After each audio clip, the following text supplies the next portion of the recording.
On record. Okay. Good evening. Welcome to the City of Lincoln City Council meeting for Monday, March 12th, 2018. It's now 6 p.m. If you wish to speak on an agenda or non-agenda item, please sign up on the sheet near the entrance door to the council chambers. You'll be called to speak during the public comment section. Comments or testimonies on agenda items listed under public hearing, public comment will be taken at that time. Roll call, please. Mayor Don Williams. Here. Dick Anderson. Yes. Riley Hoagland. Deanna Hinton. Here. Judy Casper. Here. Susan Walke. Here. Thank you. Will you please stand and join me in the Pledge of Allegiance? To the flag of the United States of America and to the republic for which it stands, one nation, under God, indivisible, with liberty and justice for all. Thank you so much. Move straight into the consent agenda. Regular meeting, minutes of regular meeting, February 26, 2018, 6 p.m., VCC grant program changes for review, and the intergovernmental agreement for county dock permitting. Your Honor, I'd like to pull the intergovernmental agreement. Three. Okay. Anyone Here? else? Yes. I'd like to pull number one. All right. A motion on number two. I move to approve consent agenda number 2. Oh, excuse me. I thought that's what you pulled. No, I pulled 3. Oh, then I need to pull 2. Sorry. All right, so we're keeping one. No, I need them One. both. Okay, Yep, pull them so- all off. All right, well then, Councilor Walke. Sorry. No Well, worries. let's go with 1, 2, and then 3, if that's okay. Yeah, Mr. Mayor, on number one, I was not able to compare to anything, so I wonder if, while Ed's here, if he could share with us, it's nice to see the program changes or something submitted, but I don't know what they changed to from. From nothing. Well, that's, I guess, some kind of presentation or Oh, okay. All right. not, Yeah, that's number 2, though. Two. Problems with I don't know when you guys print your agenda, but I have number 1, VCC grant program, Oh, and number 2 is IGA. I've got regular BCC IGA. yeah. Oh. Minutes. Yeah. That's number 3 for me. Yeah. I'm okay. Let's start with, let's call it out what it is. We don't need the number, so. Okay, I'd like to hear from Ed on the VCC grant program, if I could. All right. And just a short executive clips, but, what's the changes and why is this in front of us? Board executive what? I think not to go into a great deal of detail, just an executive clip, paragraph. I thought you were asking executive session. When I hear the word No. executive, I'm going, I don't want to walk down the hall. Oh, Yeah, just- everything we have here has to do with reporting. Once you've gotten your grant and once you've done your event or program or whatever you got the grant for. We've had some confusion and some stumbling blocks with the folks that receive grants when we say we want a marketing plan from you. And it's like, what's in a marketing plan? Well, we're giving them a marketing plan template. That's the first document. And then when we ask for a final report, it's the same thing. It's like you have a form we can fill out. Well, that's the second document. And the third one is actually a little spreadsheet. It's an invoice. And we literally stole this from Travel Oregon, and we came across this when we received grants from Travel Oregon. If you get a grant from them, you have to fill out line item by line item what you spent that grant money on to prove that you spent the grant. So this pretty much guarantees that nobody's going to get a grant and quietly drop it to the bottom line and not use it on, the way they should have. So those are the 3 changes. And again, all 3 have to do with reporting, nothing really changing in the grant program itself. And we didn't have those things before. We didn't so have it's any of those before, no. great. Thank you very much. I'd move to approve the VC grant program changes for review on the agenda. I second it, and thank you for doing that. Just for the record, I'm showing number 2, but we all get that. So, all right, motion second, discussion. Hearing none, all in favor, say aye. Aye. Opposed? Hearing none, motion carries. And I don't know who's next, 1 or 3. Regular meeting minutes or the IGA? The intergovernmental agreement, I probably should have looked at this earlier and sent my comments, because it's mostly just typographical. But the top of page 3, the end of the first paragraph, it says respective cities, and should only be city. We're only talking about Lincoln City. Under termination, there may have been 2 paragraphs at one point, but now there's only 1, so there's no need to include the A. And on paragraph 4, functions or activities, there's been a lot of changing to substitute language about planning staff, buildings officials, and inspectors, non-capitalized. But that wasn't done in paragraph 9. I think that could be cleaned up a little bit. And it's kind of confusing on the last page where the notification addresses are. There really should be a blank line between the 2 different entities and their addresses.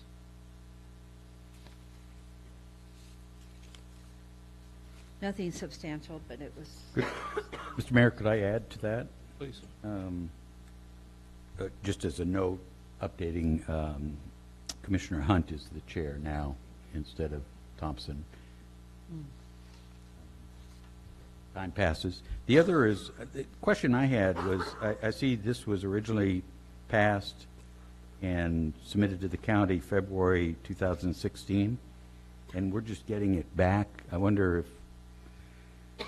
unsigned. Actually, what happened was we approved an IGA in 2016, and they didn't want to do what we approved, which is the opposite of this.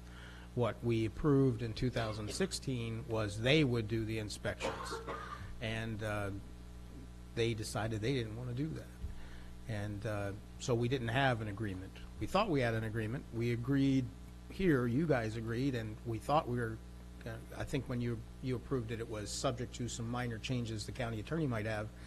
But in fact, when we got together, he said, actually, they don't want to do it. So this was triggered basically by Richard Townsend telling me, we got a dock application, and the county's saying they're not going to review it. And I said, you're not going to review it unless you have authority to review it. So we need authority, and that's the purpose of this agreement. I have only one change, which was this afternoon, Wayne Belmont called me and said that in the paragraph concerning payment, I had provided that the county agrees to reimburse us for actual expenses, but Wayne called me today and said, you know, you're collecting the application fees, so we don't want to also have to reimburse you if you're keeping the fees. So we agreed, at least I told them I would let you know that we're agreeable with having just the last sentence. Nothing in this agreement requires the city to bill the county for such services. So we'd strike the rest of paragraph 5. Aside from that, I apologize. The language that's like a markup was actually added by the planning director. I don't have any problem with its changes, but I didn't realize that the minute track item would show it as markup. So it ended up getting modified in that way. I can make all the changes that were pointed out by Councilor Walke if you just wish to include with changes as mentioned in your motion.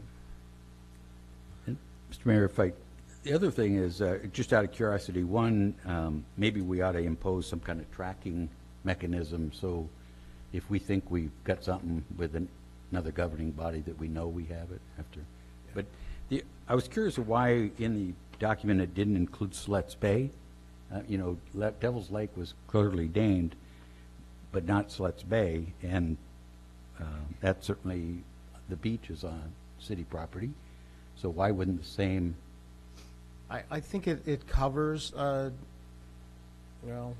other applicable water bodies, so I didn't list all water bodies. No, I understand, but I found it interesting that we named Devil's Lake. Well, because the current application is on Devil's Lake. So. That's nice. But why wouldn't you, since I can't think of any other body of water, why we wouldn't go to the extent of naming our 2 bodies of water. We could add, Siletz Bay if you'd like. I would, but just for, Are you referring to paragraph B? well, I forget where it was in there. Paragraph 4 mentions it, it's in several places. Oh. Oh, yeah. I don't have any objection to adding into the list Siletz Bay. My question is, this is with the county, right? What would the county have to do with anything there? It has to do with whose jurisdiction. We don't have legal authority outside of the city limits. So where we have a dock in the water, and the water's in the county, but it extends to the city, and this happens a lot given the city proximity to the Okay, lake. so and- it's not the ocean, which is the state, it's Yeah. the bay, which is the county. And if they don't, Clarification. we've got them at least off the list, so we don't have to screw with them. I think that's a good idea. I'd agree with that. You want to just make those changes and bring it back, or is this time sensitive? Or It's kind of time sensitive, so if you were with to the changes, if everyone's authorize, agreeable with that? Yeah. I'd make the motion then to approve the IGA for county dock permitting with suggested changes. Second. Motion second, discussion? Hearing none, all in favor say aye. Aye. Opposed? Hearing none, motion carries. And then we had the regular meeting minutes. To Councilor Walkie, or? Well, that was Or then that my was- mistake. they're So good. I'll make a motion to approve regular meeting minutes of February 26, 2018. I'll second that, and I just want to reference that I sent some typos to Kathy, and I think she got those. And I would like to add that for the consent on the minutes, the box was not showing that showed, that has the motion in it, and I've added that. So, motion second, discussion? Hearing none, all in favor say aye. Aye. Opposed? Hearing none, motion carries. So deliberations, comments from citizens present on agenda, non-agenda items. Oh, you know what, I'm sorry, I do need to get council's permission. We were going to move L under city attorney, or city manager reports, the North Lincoln sanitary report. We move that up to G after the affordable workforce housing, if that's all right with everyone? Okay, thank you. Sorry, get going. This is an opportunity for members of the audience to bring to the council's attention any item not listed on the agenda for public hearing or public comment. Comments are limited to 5 minutes per citizen, and the city recorder will use the light system. Speakers may not yield their times to others, and as a general rule, this is not a time for exchange of questions. At the conclusion of this agenda item, a councilor may discuss or raise questions regarding an item presented by a citizen. The mayor has the authority to reduce the time allowed for the comment in accordance with the number of persons present and signed up to speak. Yeah, great. Okay, Paul Gerlach.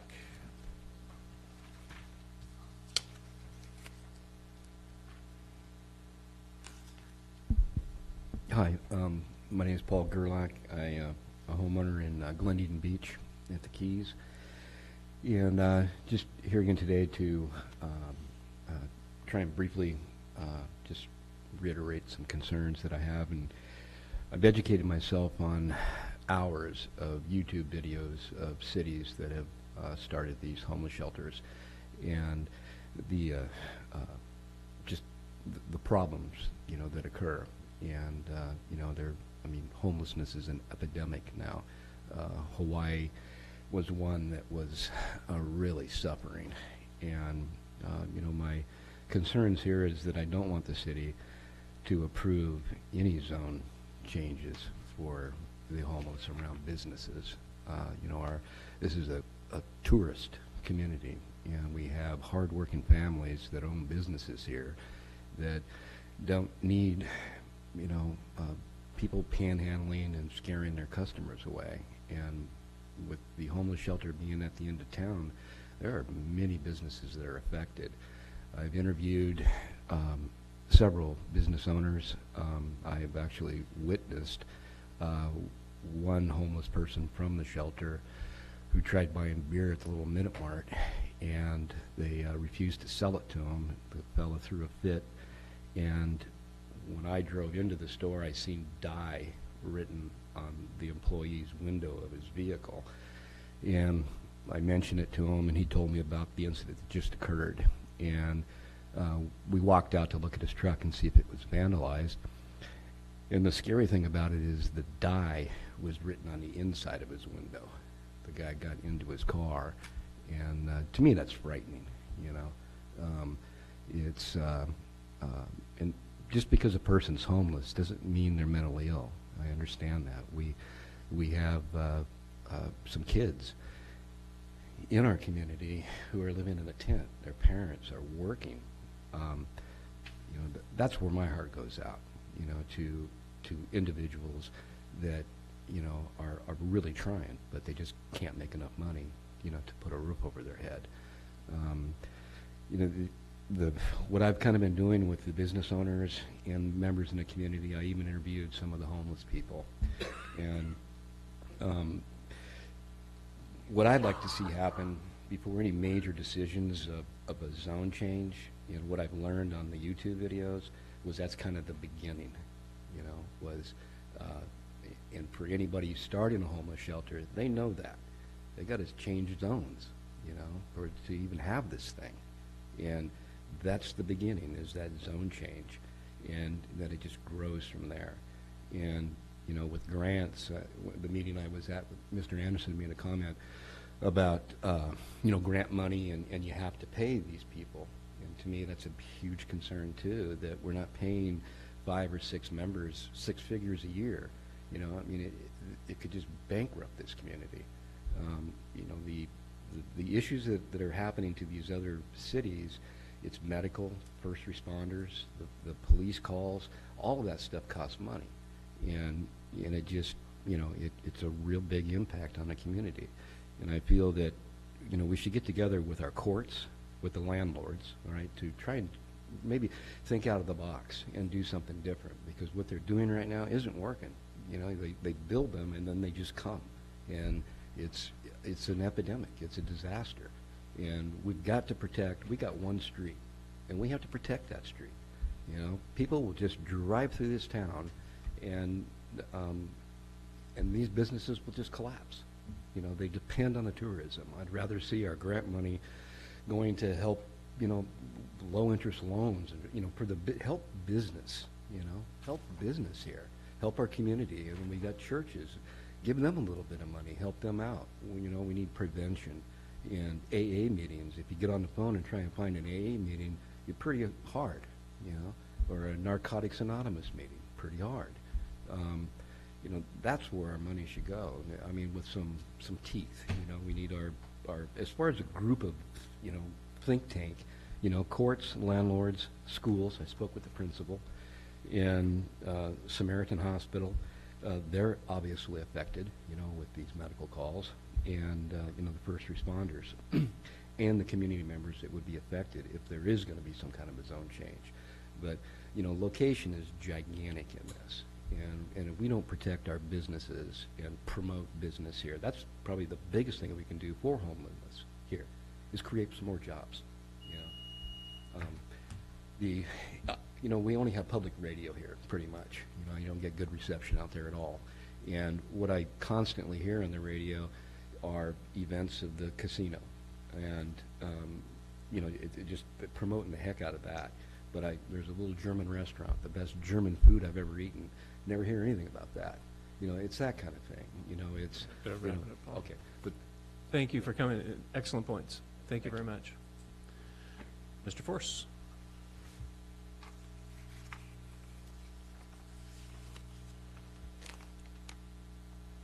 Hi, everybody.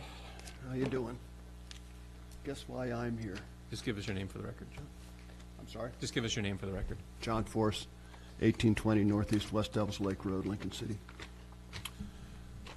I've been here 4 times in the past 2 months to bring to the council's attention Ed Drystadt's mismanagement of the special event permits that I have been required to obtain before I've run my events of the past 13 years.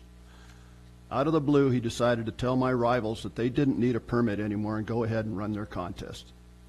This was after I applied for and obtained my special events permits for this season. Because of concern for the safety of my athletes and the rivals' announcement that they were running an event on the only contestable day, November 29, 2017, of the winter season, I declined to run my permitted and insured event. I might add that I also lost the $15,000 grant that was bestowed on us for the webcast of our event by the VCC. As you have learned from my past appearances before the council, the event that they ran out of Canyon Park without the permit and without insurance on city property and their lack of safety monitors, which resulted in spectators getting rolled by a log on a tidal surge on city property, and the clogged traffic created by that event that Chief Killian had to use his staff to ticket and monitor. At the last meeting, after my delivering my discourse on the ineptitude of Ed Drystadt's administration of the special events permits, Ron Chandler said that the issue had been resolved and that the special event permits were required after all. What changed in the requirements for the permits? Nothing changed. It's been the same for the last 13 years. Selective enforcement based on the whims of the Visitors Convention Bureau is the only variable. The codes and special event permits requirement have been the same for 13 years. Now we get to the secondary problems, the sponsors that lost my sponsors that lost their opportunity for exposure to an international audience via the webcast and advertising the event brings, and the high profile brought to my surfers through the Nell Scott Reef Big Wave Classic. We also lost the 500 to 1,500 daily visitors the event typically brings to town. I thought the Visitors Convention Bureau was supposed to support the local businesses. Next, we get to the local businesses that were tricked out of sponsorship money for this bogus event that promised a contest and a webcast for their money and got neither. Oregon Coast Bank, Salmon River Contractors, Caldwell Banker, Anchor Storage, Vista Del Mar, Roby's Furniture, Hankel's Law, Meredith Lodging, Gerber Tire, and many more were the victims of this scam. I might add that we warned the Chamber of Commerce about this before it happened, and they just poo-pooed. I'm just sour grapes.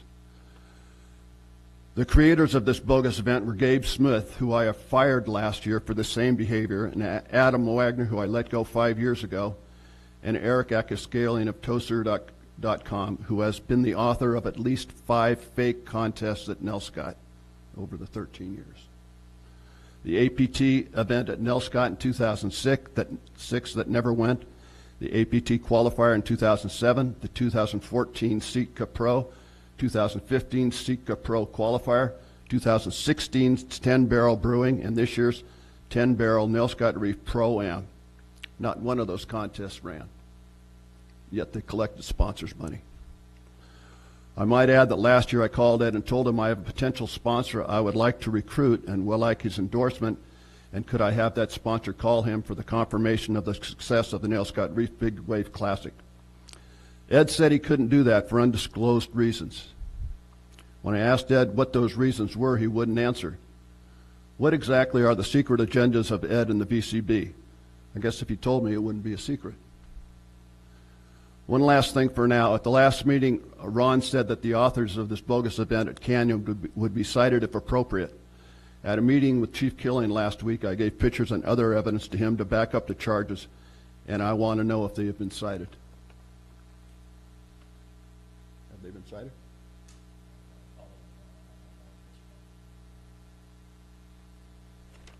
You know, my contest has been an asset to the community. I'm treating like yesterday's garbage. Getting tired of it. It's not right. Thanks. Thank you, John. Anyone who did not sign up wish to come up speaking? Mr. Norikis.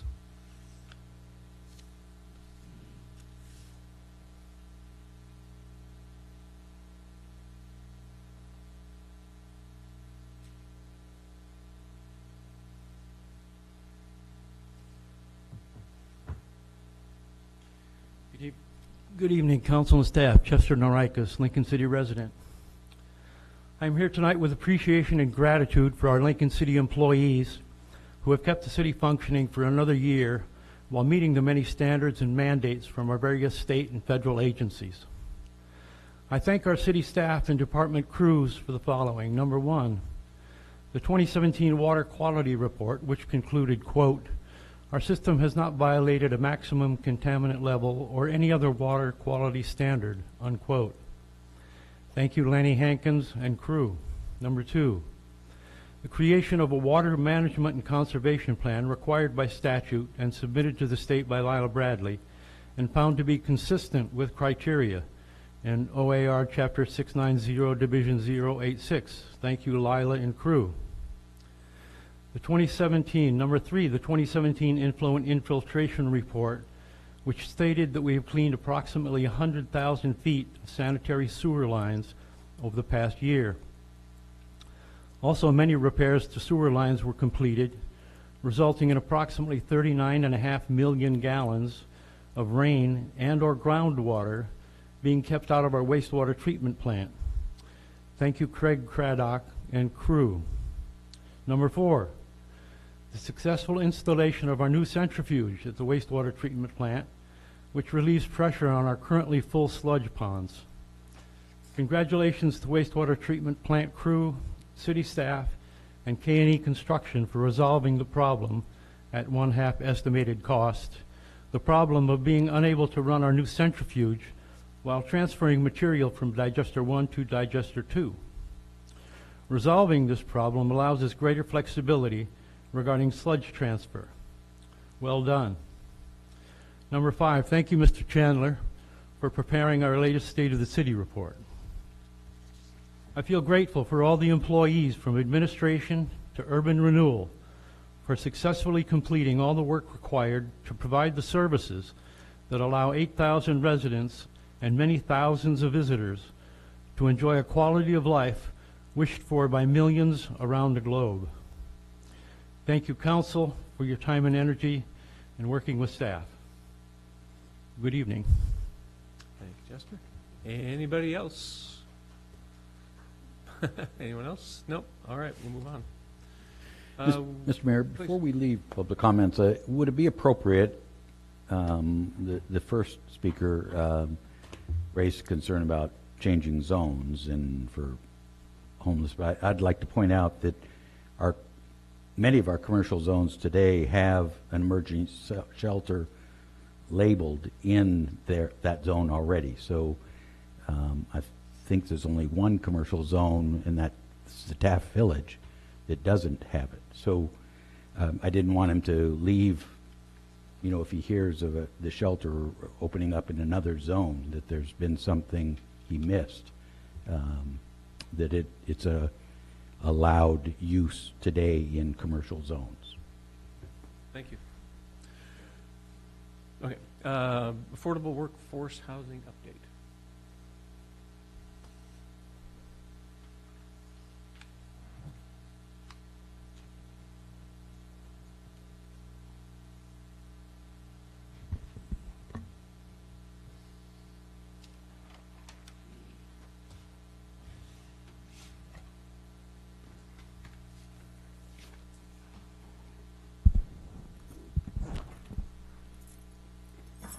Good evening, Mayor and Council.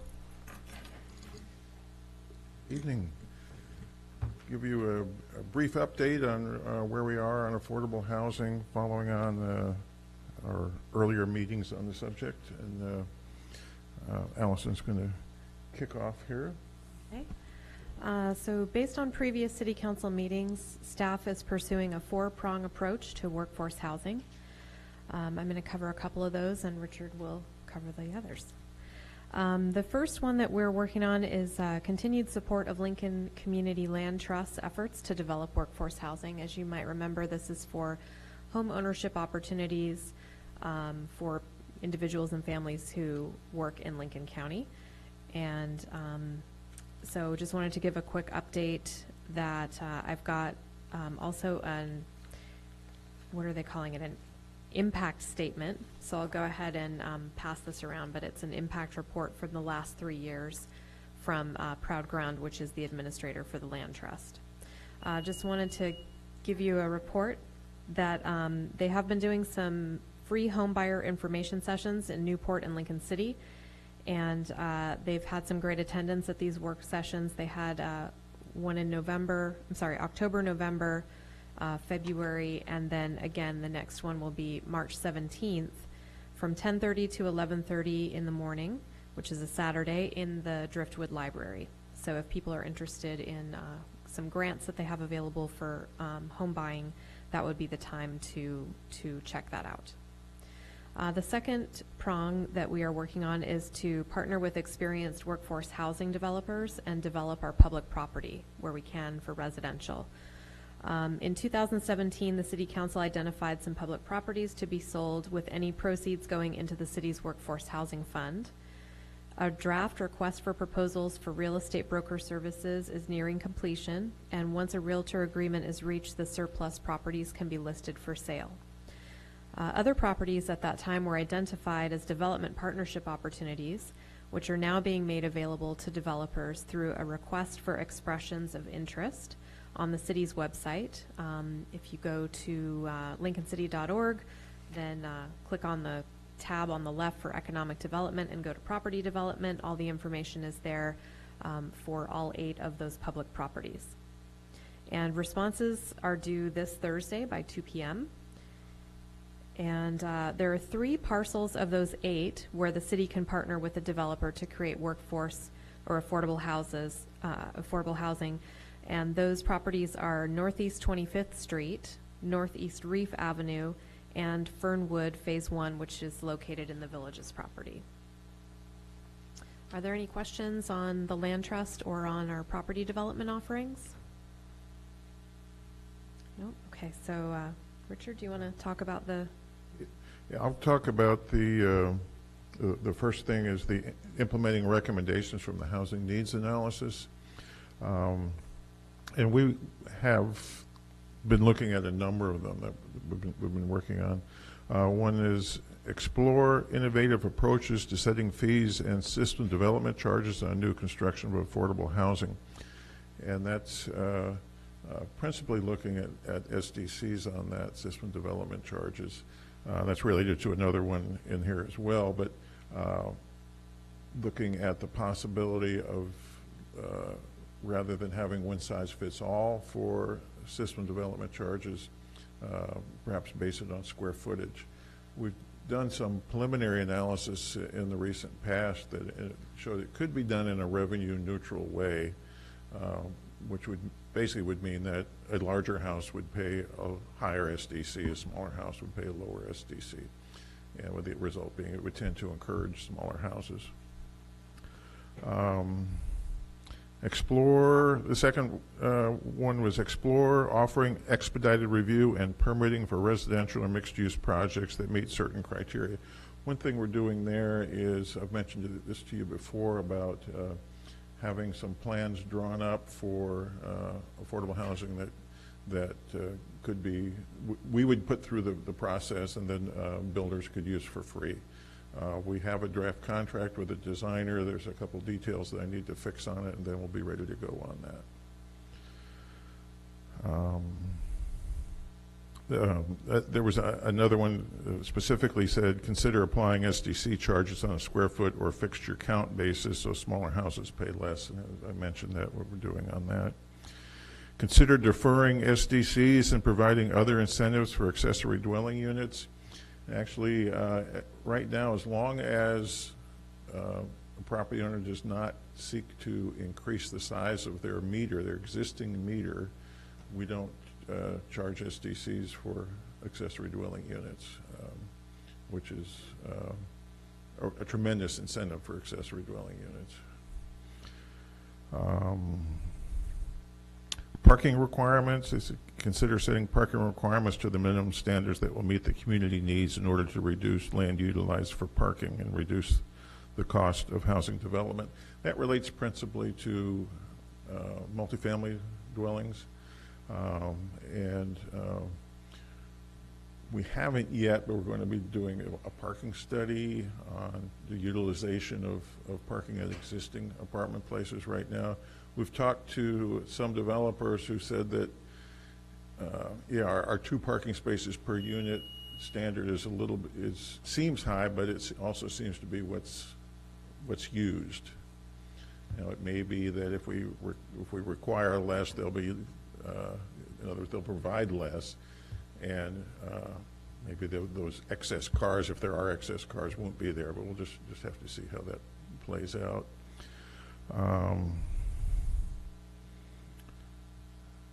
let's see, another series of recommendations from the report talked about developing partnerships. One was involve major employers in efforts to develop and support housing attainable to their workforce, and we are doing that, working with a couple of the major employers in the city. Facilitate development of affordable housing on publicly owned properties and preserve its attainability.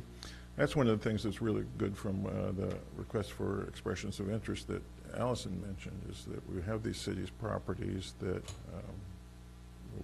likely will end up having a substantial amount of affordable housing, assuming we get proposals on them. And there's, we have met, Allison's met, our consultant has met, I've met with a number of people who seem very, very interested in a number of these properties, and we expect to get requests for expression, to get expressions of interest from them by Thursday.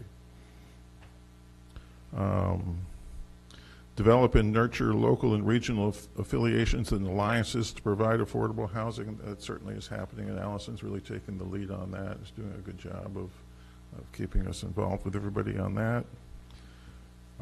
Another was consider ways to expand the affordable housing fund, such as housing levy, construction excise tax, or dedicated percentage of building permit valuation for all building permits.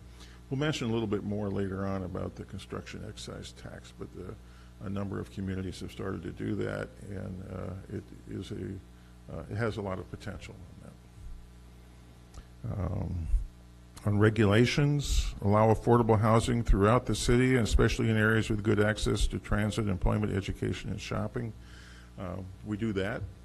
We don't have any restrictions on like housing size other than for manufactured homes, and we're looking at eliminating that restriction. We say 1,000 square feet minimum for manufactured homes, but we don't say anything for stick-built homes. And I don't think any longer there's a justification for that differentiation. Consider pre-approving ADU and other housing designs to lower housing costs for residents. I mentioned that we're in the process of doing that as well. And there's a lot of other recommendations, but those are the ones that we're able to hit fairly easily, and I think provide some early successes on that. So, back to Allison. If I could, Richard, a quick question. Oh, wait, there is one other thing I have. I'm sorry, but go ahead. No. All right. As my wife and I are going through a duplex Right. conversion, it occurs to me, have we addressed that, whether there's a way to incentivize homes being turned into duplexes, where one could be lived in, one rented? We have people who are willing to do that. Is there a way to help that? Well, we allow duplexes on lots of 8,000 square feet or more, and without restriction on the size of either unit. So certainly there's nothing stopping anybody from doing that on a lot that's large enough.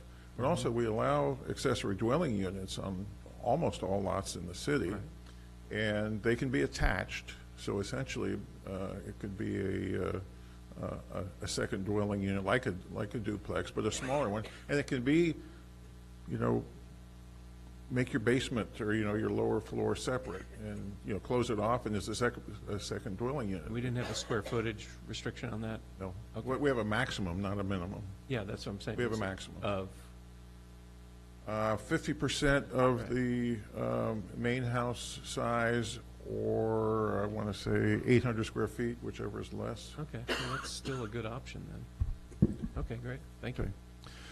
The other thing was to include a workforce housing element in the Villages at Cascade Head master plan that we're working on.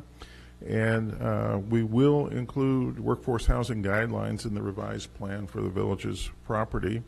We're finalizing the plan map now, and we will next prepare development principles to be incorporated into the plan. They will include, among other things, requiring buyers of Villages at Cascade Head properties to enter into a development agreement referencing the new plan for layout and land uses, as well as city policies for matters such as workforce housing. Another thing would be just for updating you, we also will be cleaning up the conditions of approval from the former approvals of the Village's Cascade Head property, and likely we'll be suggesting a new name for the property. So yeah. So over to Allison. Okay, so that is our four-prong approach. Just to speak a little bit about some other activities that we've been working on. Wanted to just give you an update that Oregon Housing and Community Services last year did a request for information from cities to inform them of what sorts of programs and funding the state should make available to assist us with creating workforce housing. And this is otherwise known as the Governor's Workforce Housing Initiative. And Lincoln City was one of 37 to submit a response. So that was great that we got something submitted and got our name in the hopper. And then as a result of that, they made some funds available, up to $4.5 million across a few different facets of state government, like DLCD, Department of Land Conservation Development, and Oregon Housing Community Services. And also ODOT, I think, has some property acquisition funds available. So there were different pots of money that the governor pooled together to create this larger opportunity for workforce housing. And Lincoln City was one of 31 jurisdictions statewide to submit a funding request. We submitted that request for 3 pilot programs, which was an ambitious $910,000. We may or may not get any of that money, but we really feel that from these 3 pilot programs we suggested in the application that we can actually hit the ground running if we were to receive funds. And those pilot programs would include funds for new single-family homes using city-approved affordable home plans that Richard just mentioned, and then pre-development work for new multifamily units, which we already have working on with our development offering, and then also some basic rehabilitation loans for existing residential. And so we'll keep you updated as we hear more on that. Back to Richard. Okay. Another possibility is a construction excise tax that I mentioned earlier. In the 2016, the Oregon legislature authorized or passed a bill that gave authority to cities and counties to require inclusionary zoning, and also to collect a construction excise tax to help pay for affordable housing. It's set up in a way that 50% of the money collected goes directly to affordable housing programs, another 35% goes to a variation on that, and 15% goes to the state for their affordable housing program. And this is after the cost of administration. I think you can take 4% for the administration cost. City of Newport adopted a 1% construction excise tax last year at the same time that they updated their SDC, System Development Charge formulas. It's based on a percentage of the permit value of new construction. And that's one of the key things. It's not collected on alterations or remodels and so on. It's adding new buildings or new square footage results in the tax. I said 1% of the value, and they estimated that it would generate between $100,000 to $150,000 per year, depending on how construction goes. I did a quick look at our total construction permit values last year, and after taking out the alterations and remodels, and then also taking out the administration fee and the piece that goes to the state, it looked like last year we would have collected about $110,000 if we had a 1% construction excise tax. You can have a tax lower than 1%, and on commercial property, I think it can be as high as 1.5%. But I just did it quick and dirty on the 1%. And if you're interested in looking at that more, we can get more information to you on that in the future. There also was a provision allowing cities and counties to require inclusionary zoning in properties, the multifamily properties of 20 units or more, that they have to include a certain percentage. I think it's 20% of the units have to be for affordable housing, and then if you have more than 20 units, there have to be offsets for that, and fee reductions and waivers or deferrals, tax exemptions, and so on. I think Portland, as of now, is the only jurisdiction that has done that, and I think everyone else is sort of waiting to see what happens. What I'm hearing is there's a blooming of 19-unit apartment complexes to avoid the 20 units. So, but we'll see what happens on that. People are looking at it with interest, so we'll just see how that goes in the future. So. Sounds like they're not looking at it with interest, except they're looking to avoid it. And that seems to be my question with all these efforts we're making. It seems we're really offering great packages and opportunities for people, but the question still comes to me, why is nobody taking advantage of these? Well, things like with our accessory dwelling units, we've only had a few of those built, and I think it's publicity. We haven't gotten the word out well enough on that, I don't think. And I know that the city manager has been talking about having a program of publicizing our ADU program as well as other programs so that people are aware of what the possibilities are. I think that's really key. I mean, we can enact all the rules we want, but if nobody knows about them, or we can enact all the incentives we want, if nobody knows about them. Right, an ADU, though, would only be for a month-to-month rental, right? It's something someone could purchase. Say again? They'd have to rent it from the property owner. It wouldn't be, we've developed an ADU and now we can put it up for sale. Right. Right. So something, I don't know how to address it and how to get a discussion going on these things, but I've brought it up before, and we are living in a very hostile landlord environment. And I won't be a landlord again, simply because of the changes that keep coming from the legislature and the really scary ones that we just missed this last session. And I'd like to be able to say, as a group, we need to get together and talk about this and say, here's one of the reasons why these things aren't being built. Because you've made it so onerous to be a landlord that you're not going to have these available. And I don't know how to present that to a legislator as a group, and whether the city agrees with that or not. Now, how do we make it easier to be a landlord? Well, I'm not sure how we do that, because the state law is what controls. I will say, not to downplay what you're saying, but of our occupied housing units in Lincoln City, more than half are rentals, long-term rentals. So there seems to be a substantial number of people that aren't deterred.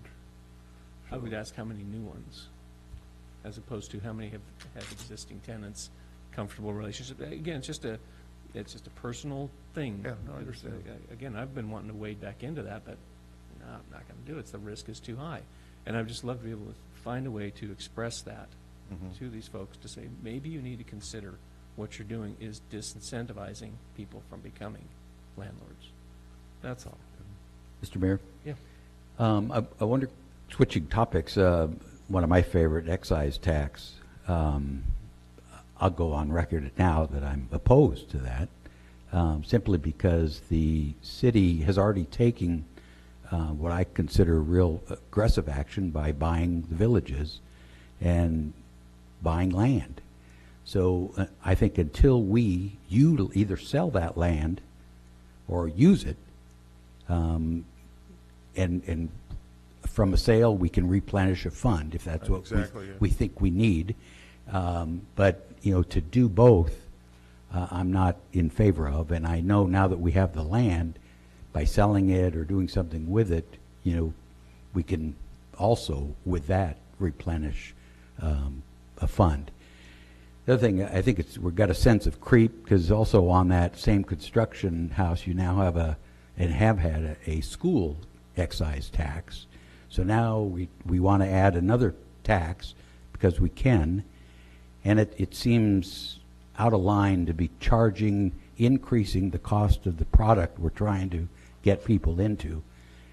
Granted, they may not be buying this new house, but all property rises with comps.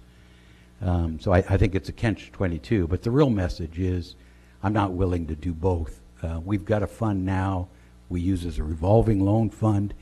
I think that's great to have, and encourage us continue to use that to assist land trust, for example, in building.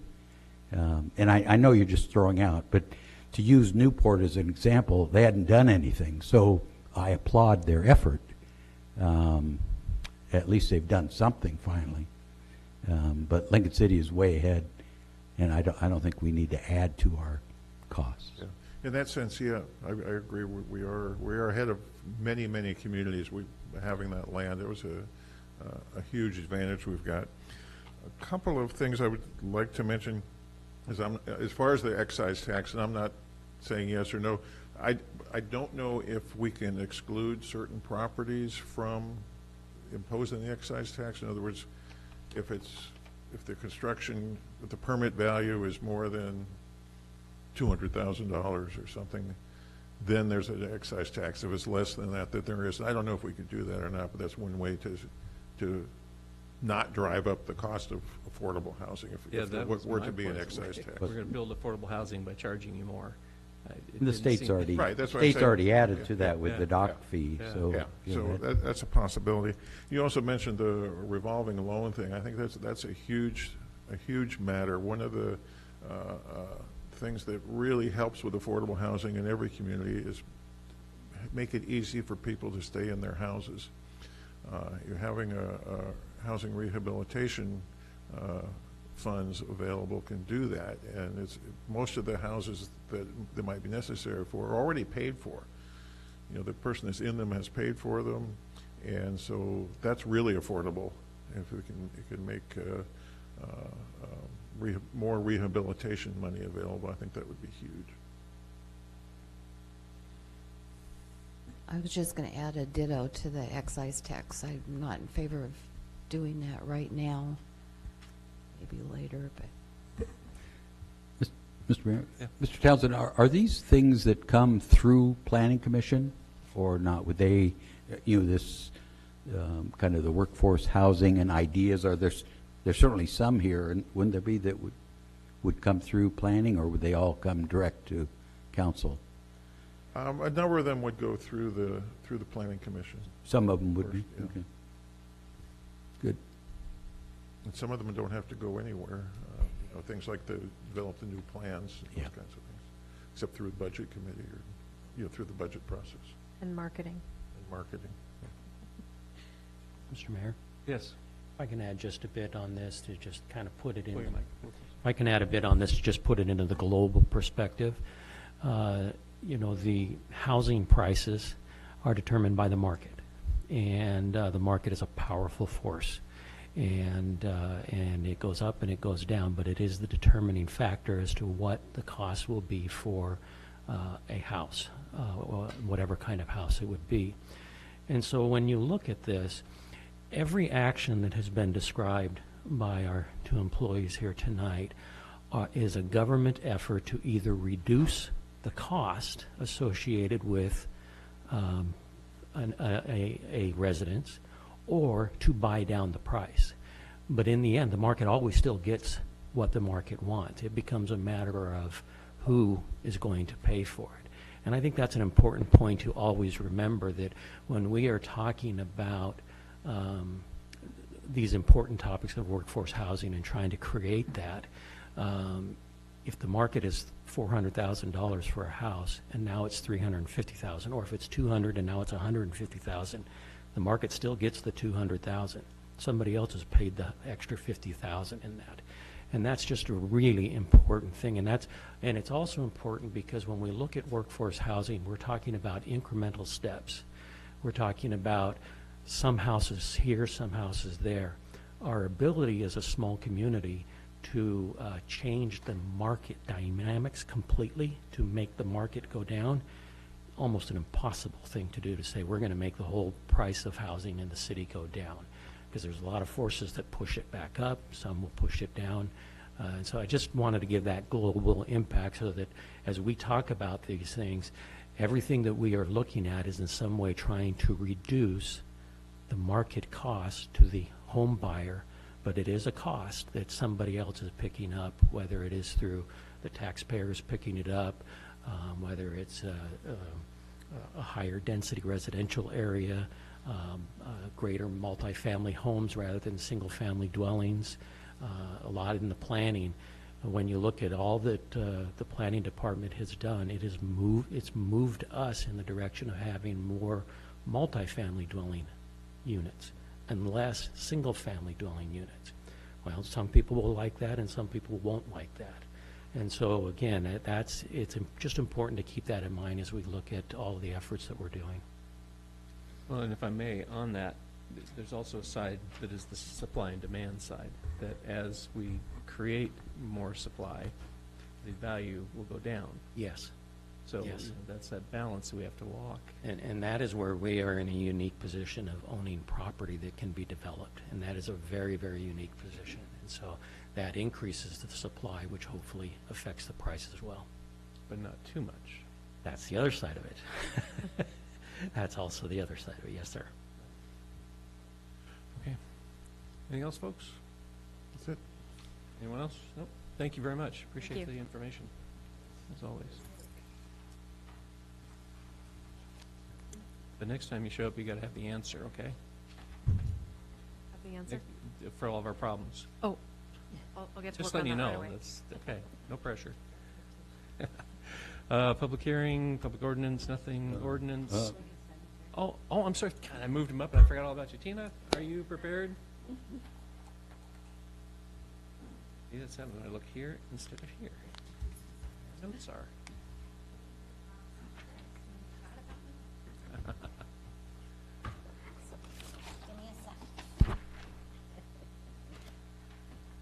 Yes, I know. You need some tape or anything, or?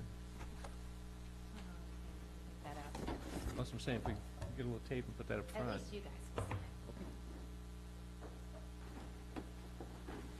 What's it showing on the monitor? Can you guys see the signs on the countertop there? Yes, no? Ish? We're getting an ish. Anyone got some Scotch tape around here? I'll take any kind of tape.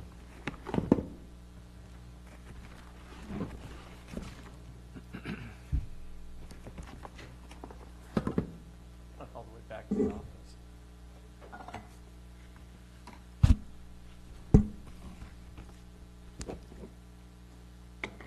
Okay.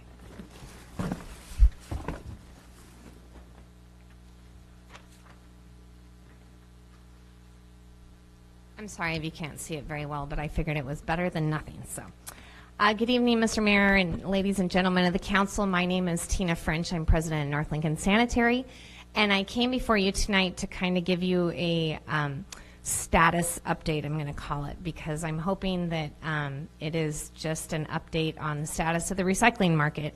And hopefully all of you have heard by now where we are at. I'm going to say since September is when I first sent Ron an email and said, we have an issue. And we kind of held our breath, quite honestly, until January, because we were waiting for January. China basically said as of January 1st, they were not going to issue any import permits. Oh, thank you, Don. For recycling from the West Coast because of the contamination issues with it. And for a little bit of background, I don't want to go into too much technical stuff, but basically any recycling west of the Mississippi gets exported to China.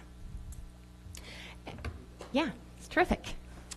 So a few years ago, they said, you need to clean up your recycling. And they weren't talking to us because we're a little tiny company that hauls our recycling to what's called a material recovery facility, or a MRF, in the Portland area. There's about 5 MRFs in Oregon, and we haul to one of those, and they told the markets, you need to clean up your recycling.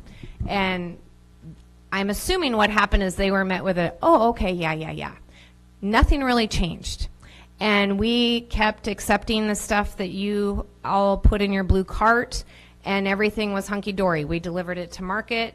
We counted how much we were recycling, and everything was great. And then China came back in August of this year and said, no, we really meant it. You need to clean up your recycling. In fact, now we are setting your contamination rate at 0.5 of 1%. And I'll just tell you that's unattainable. And China knew that.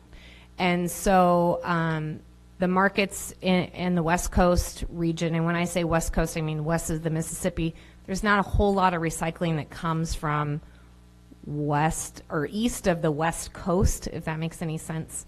I'm sure lots of you have visited states that maybe are not as avid of recyclers as we are on the West Coast. So in a nutshell, China held to their story and have not issued any import permits for recycling.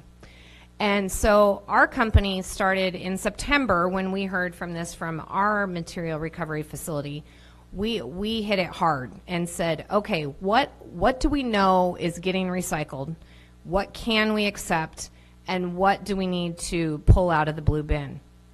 And what they told us is number 1 and number 2 bottles are getting recycled. And that is it for plastic. So on this side of the table, this is a number 1 bottle. And the reason we know it's a number 1 is because if you can look on the bottom of any piece of plastic, anything that contains petroleum, quite honestly, but plastic has a recycle symbol on it, and it has a 1 or a 2 in it. And 1s are generally clear. So water bottles, which have a deposit on them, so the best thing to do with those is to get your deposit back. But this is an example of a number 1 bottle that is recyclable. This is an example of a number 2 bottle that is recyclable, and the reason we know it's a number 2 is because it has a triangle on the bottom that has a number 2, and it's opaque. So generally number 2s are opaque. You cannot see through them. Now this bottle I brought intentionally because it's a small bottle, but it's just big enough that we can recycle it. So any number 2 bottle, including milk jugs, the cloudy plastic, so a gallon milk jug is a number 2 plastic, but this is also a number 2 plastic, and this is just big enough to recycle. Anything like this that is 4 ounces or smaller is garbage. So that's plastics. This product is tin or steel. This is your highest and best use to recycle, meaning that it is 80% more efficient to recycle your tin or aluminum. I didn't bring an aluminum can, but cat food is a great example, tuna fish. Those are generally in aluminum, not tin. Those are 80% more efficient to recycle than it is to make a can out of new material. Thank you. I was trying to think of the technical term for that, and I lost it. So super important to recycle your containers that come in tin or aluminum. This is paperboard. This is paperboard. These are still recyclable. I didn't bring office paper. Everybody knows. Actually, here's office paper. Still very recyclable. Brown paper bags, still recyclable. This is an example of corrugated cardboard. And the reason you know it's corrugated cardboard is because it has 2 thin layers with a little squiggly in the middle, and that's the definition of corrugated cardboard. We are seeing a huge increase of that because of Amazon. Good job, Judy. So this is the things that we want to continue to recycle. Very important. Moving over to the other side of the table. These are things that we find in the recycle roll carts every day that are no longer recyclable. This is a number 5 tub. So one thing that I didn't mention on the number 1 and number 2s, so people get confused because this is a number 1 plastic, but it is not a bottle. So our new, we're developing a new little slogan that is called check the neck. So if it's a number 1 or a number 2 and it has a neck, it's recyclable. This is not recyclable. This wouldn't be recyclable even under the old rules because it's dirty. So these are just things I plucked out of the recycling center today, by the way. So this is a number one, put it in your garbage. Same with these. Number one plastics, put them in your garbage. And if you want, I can go into the reason why number one bottles are recyclable and not this, but in the interest of time, we'll just keep moving along. This is also not a bottle. This is not a bottle. So there's plastics that we no longer, any plastic that is not a number one or number two bottle now needs to go into your garbage can. Paper cups, no longer recyclable. The sleeve is recyclable. It is corrugated cardboard is actually what it is, because if you look, I thought it would slip right off, but it's not. It has the squiggling in it. It has no paper or plastic coating on it. The sleeve is recyclable, but that's it. Film plastic of any sort, grocery bags, Amazon fluffy things, not recyclable. Any sort of film plastic. This is a number, oh gosh. This is a number 5, but it's not recyclable. Why? It's not a bottle. Good job. This is another thing that we see all the time, and this is a major frustration to our customers because this has a triangle on the bottom of it with a number in it. Styrofoam has never been a recyclable product in any curbside recycling program.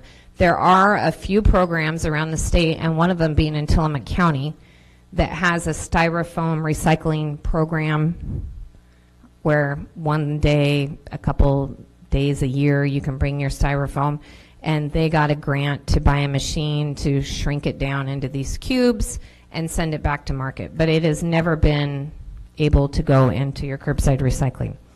This is something that we used to accept that we can no longer accept. Septi packs is what this is called.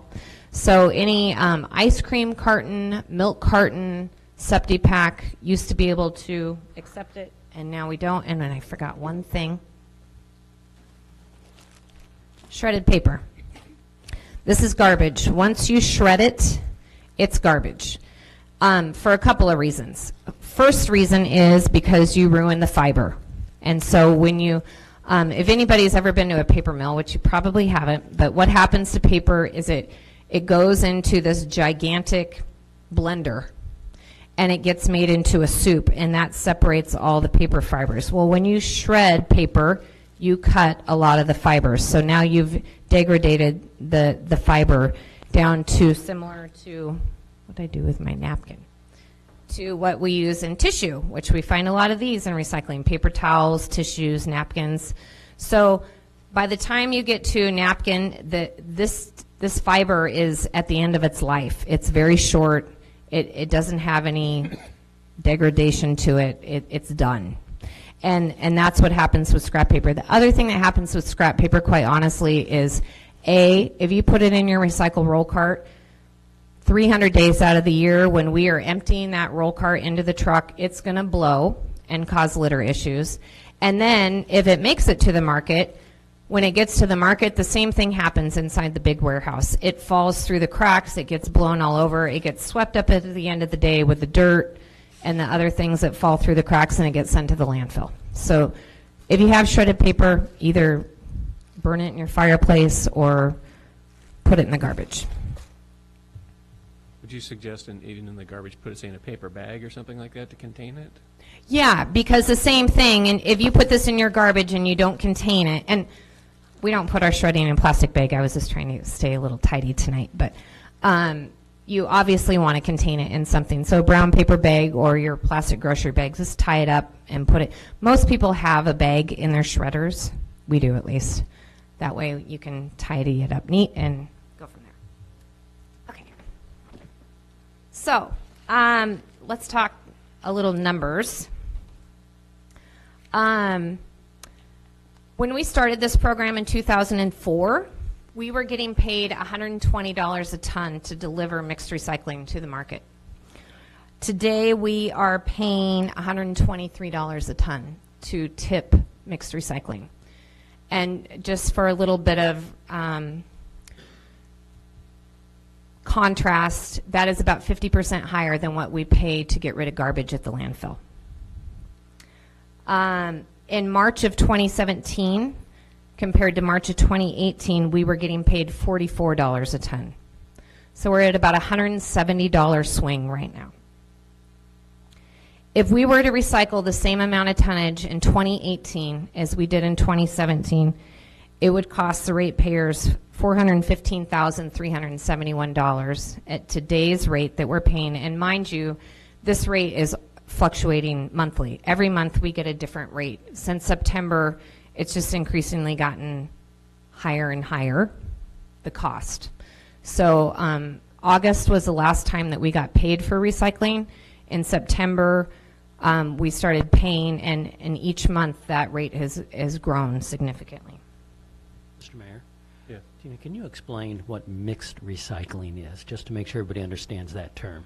This is mixed recycling. Anything that you put in your blue roll cart at home or that we collect at the recycling center. So in other words, as I understand what you're saying, is that if your bin, if everything comes in and it is a mixture of things that are not, it has the recyclables and the non-recyclables, that's what we end up having to pay for. No, no, no. Okay. If you put these items that are acceptable in your recycle roll cart at home, we are paying $127 a ton to get rid of this. If it has contamination in it, then we run the risk of losing our market altogether. So maybe some of you, hopefully not, have gotten a little nice letter from us telling you that you have something in your recycle roll cart that you're not supposed to. And that's because we take this very seriously. We currently have a market. I will tell you that nothing that North Lincoln Sanitary collects that is recyclable, so that falls on this side of the table, is going to the landfill at this point. We have been guaranteed that through the month of March, no recycling will be landfilled. April is still unseen. So let's talk about that for a second. This is something that's going on all over the state, and you may have read about it. It's called concurrence. And it is something that you file for. And when I say you, this is the facilities that we haul to, and or cities have done this as well, have filed for concurrence from DEQ. And concurrence is basically explaining why they can no longer recycle this material. And then they are given a concurrence to take their recycling to the landfill. So I was just talking to one of my best friends, owns Madras Sanitary in Central Oregon. They are considered, rural Oregon. And I said, let's talk recycling. And she said, we're just collecting it. And they get so little rain that they bale it and they just have it sitting in their yard. They've hauled no recycling to market since September, and they're just kind of waiting to see what happens. But Deschutes County has a concurrence, meaning that they have the okay from the Oregon Department of Environmental Quality to haul it to a landfill because it is no longer financially viable to get rid of it. And quite honestly, a lot of people lost their ability to haul it to their material recovery facilities. We've been very fortunate because we don't hop facilities. So some companies will say, what are you paying this month? What are you paying this month? What are you paying this month? And they'll haul to 5 different companies. We don't do that. And fortunately, that's been a blessing for us because our material recovery facility said, okay, we're putting you on an allocation and it's your average of the tons that you've hauled us in the last 6 months. Well, our tonnage doesn't fluctuate that much. So we have been able to continue to haul. They have continued to find a market. So now that we're no longer able to haul to China, we're marketing in India and Vietnam. Now, India and Vietnam are not stupid. They know that we can't get rid of it anywhere else, so what do they do with their price? They're paying way less than they were in August because they know that as long as they take it, they can pay very little for it because we want a place to haul it. So if I'm jumping all over the place here, stop me, but I'm trying to move through this. I can talk about this for a long time. So we talked about if we recycle approximately 4,000 tons is what we recycled in 2017. In January and February, we saw 18 compared to January and February 17. We saw a 3% decrease in what we picked up at the curb and hauled to market. So we're not sure, is that weather? Is it, who knows? But is it because that stuff is not going in the recycle roll cart anymore? I would venture to say yes. So if you take that into consideration and carry a 3% decrease, because I think we're far enough, I think most people, hopefully, we've spent a lot of time and effort and money trying to educate people very quickly on the new rules. Just that one line item in our budget represents a 13% rate increase in the garbage rates. That one line item. And as you know, I think all of you have been through a rate review process with us, at least one. We have probably 50 line items in our budget that, some of them go up and some of them go down. But when one line item represents a 13% increase, that makes us have alarm. And that alarm is going off all over the state. Today I called our state association and said, tell me what's happening around the state with rates. Sherwood had a rate increase in February. They normally do it in June. The metro area is looking at a $3 a month increase. Gresham is doing a rate increase on April 3rd. Washington County in March, Portland in May, Clackamas County in May, Hillsborough in May or June. Ashland and Talent are doing quarterly rate increases starting in January of 18. Springfield had a 6% rate increase in January. Eugene is having a rate increase in April. So this is just kind of the beginning of the tsunami of this. And I don't want to sound like an alarmist, but it's a big deal. Never before, I've been doing this for 28 years, have we seen anything affect rates like this. The last time we saw a significant rate increase like this is when, in the 80s, when we closed all the small local landfills and we went to regional landfills. And that, even that rate increase was like 10%, and that was with everything. That wasn't just that one line item. So let's pretend that we had to do a 13% rate increase. What does that look like? Currently, a 32-gallon roll cart picked up once a week in Lincoln City, which is what probably 60% of our residents. Now, vacation rentals skew our numbers because they have larger cans generally. But for most people that live here that have fewer than 4 people living in their home, they have a 32-gallon roll cart once a week. They're currently paying $18.78 a month. A 13% rate increase would be an increase of $2.45 a month, or $21.25. Lincoln City did not have a rate increase in 2017, so that's a bit of a blessing as well, because of the growth in the area and just the economic boom and drop-box from construction and so on and so forth. That was able to avoid a rate increase. Lincoln County and the city of Depot Bay did have rate increases in 2017.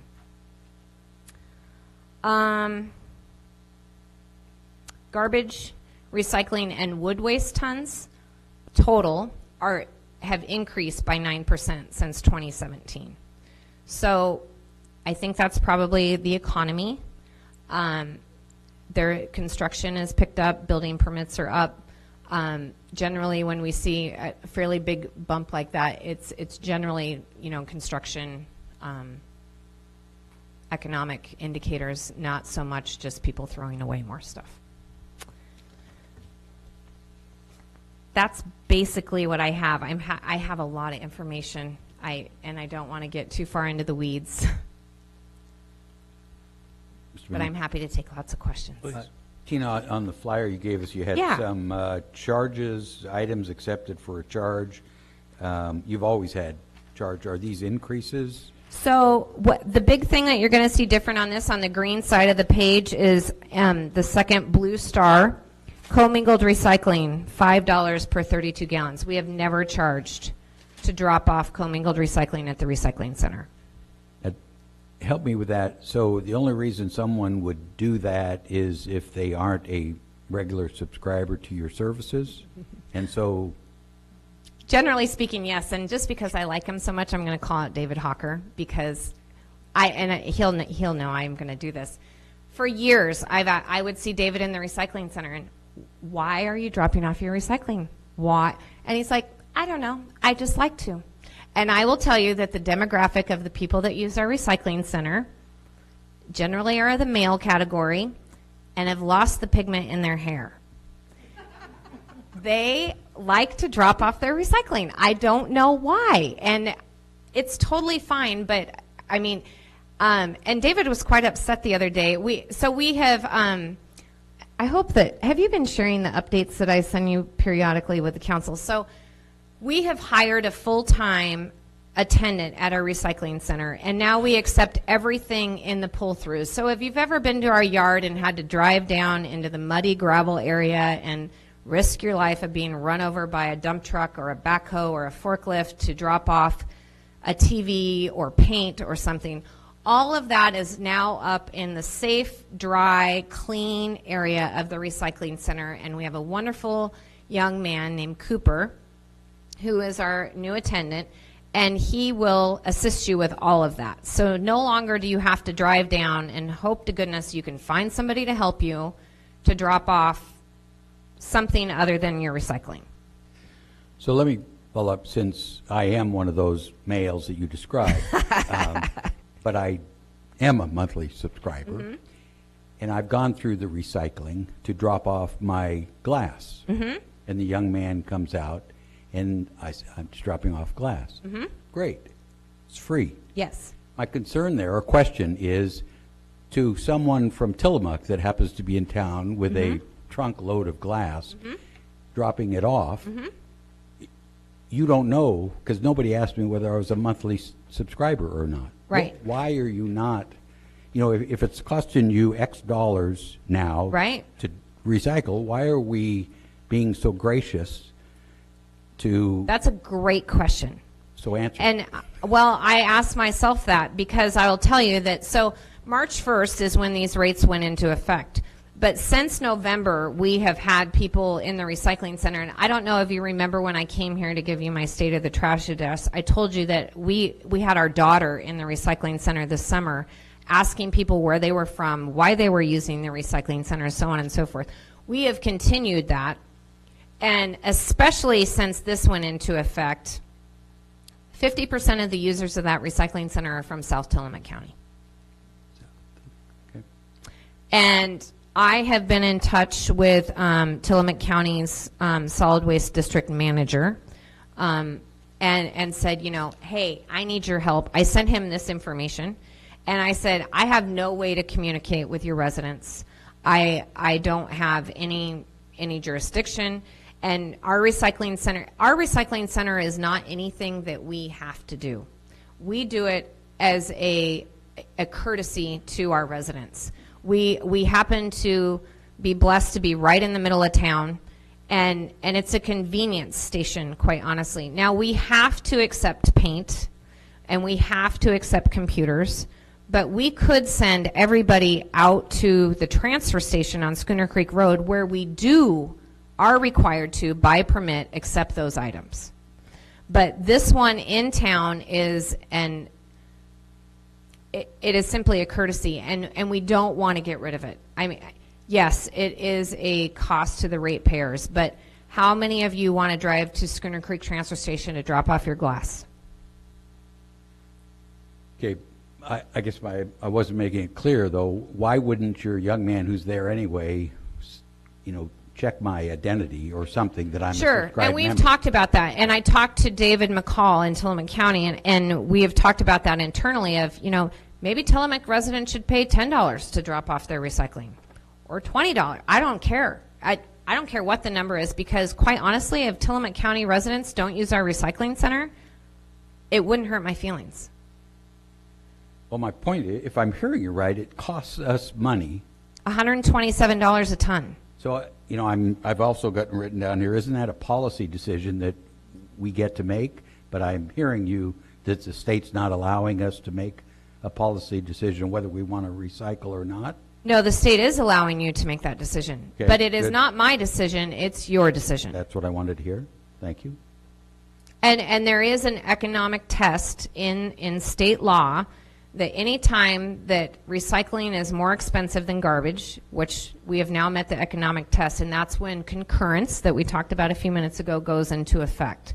So that is a situation that you need to discuss. Now, I want to tell you to do that very cautiously, because it's really hard to put toothpaste back into a tube. And that's why I have not knocked on your door and said, hey, we need to stop recycling.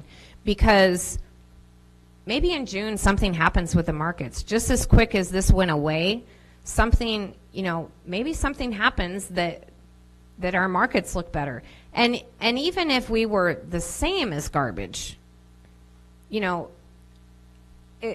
is that worth it to us? I mean, then it becomes a conscious decision of, it's no longer an economic decision of, hey, everything that you put in your recycle roll cart, you don't have to pay to get rid of as garbage. And I'm quite honestly, I'm glad that we have gotten away from recycling as free. Recycling has never been free. And that was the message given to us in the late 90s and the early 2000s of recycling's free, and it's not free. Mr. Mayor, last question I have is, doesn't our franchise agreement call where the council has to approve your rate? Absolutely. Increase? So would these have to be approved? No. These are not? These are outside of what we are required to do in the franchise, and the recycling center is not. It's simply a convenience that we provide to the community. Good, thank you. Yeah, please.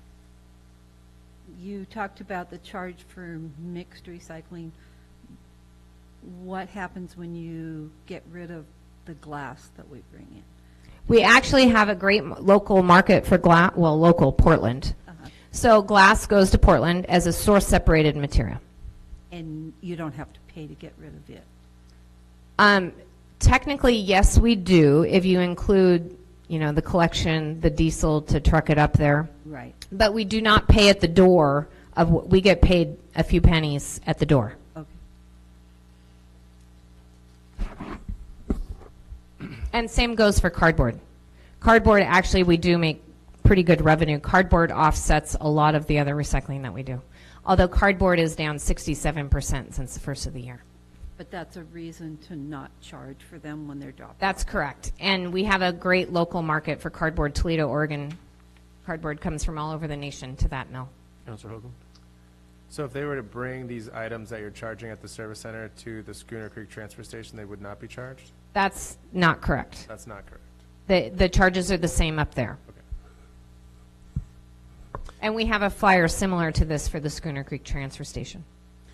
Couple questions, and in no particular order or importance. You said you've seen an increase in, let's say, residential cardboard because of the Amazon effect. Are you seeing a decrease on the commercial side because people are buying more at their home but not at the stores? No. Wow. No. What we've seen a decrease in is newspaper. So, and that's why you've seen a lot of the mills in the Pacific Northwest go away, is because, for the last decade, we've seen just a gradual decline in newspaper. But in the last 3 to 5 years, we've seen this increase in cardboard in the mix, especially in the mixed recycle. So there's people that, tell you what is your commingled roll cart, what's in there. And it's about 80% fiber, but some jurisdictions it's up to 60% cardboard. Which if you're the material recovery facility and you're going through and sorting it, and you can sort out the cardboard, and cardboard is our best market, then that's good for them. That helps them offset a lot of the things like plastics that we do have markets for, but it's a terrible market. This time of year we see container, so these are containers. We see container prices go up because of it's summertime, and we need to put more beer and soda in things, and we need to put more baked beans and things, and so we see container markets go up. And this is historically over decades. that's the way you see the markets flow. This year, we're hoping the same happens, but we continue to see a decline in fiber other than cardboard. So this material is fiber. So we continue to see a decline in this. Now, if you have source separated, this is called office pack. I don't know why it's called pack, P-A-C.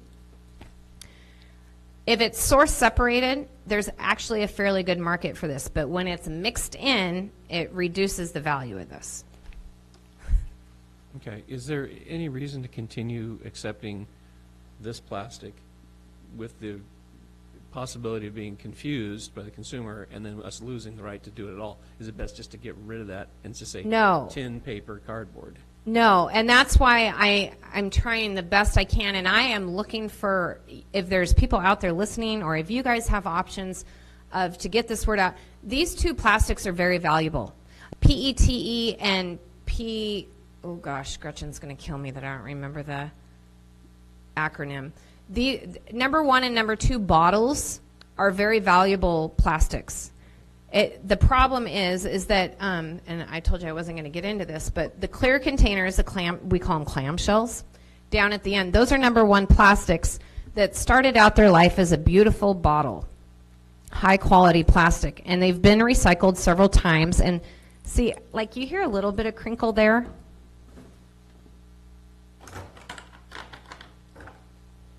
That's because the petroleum has now become too brittle to reuse again.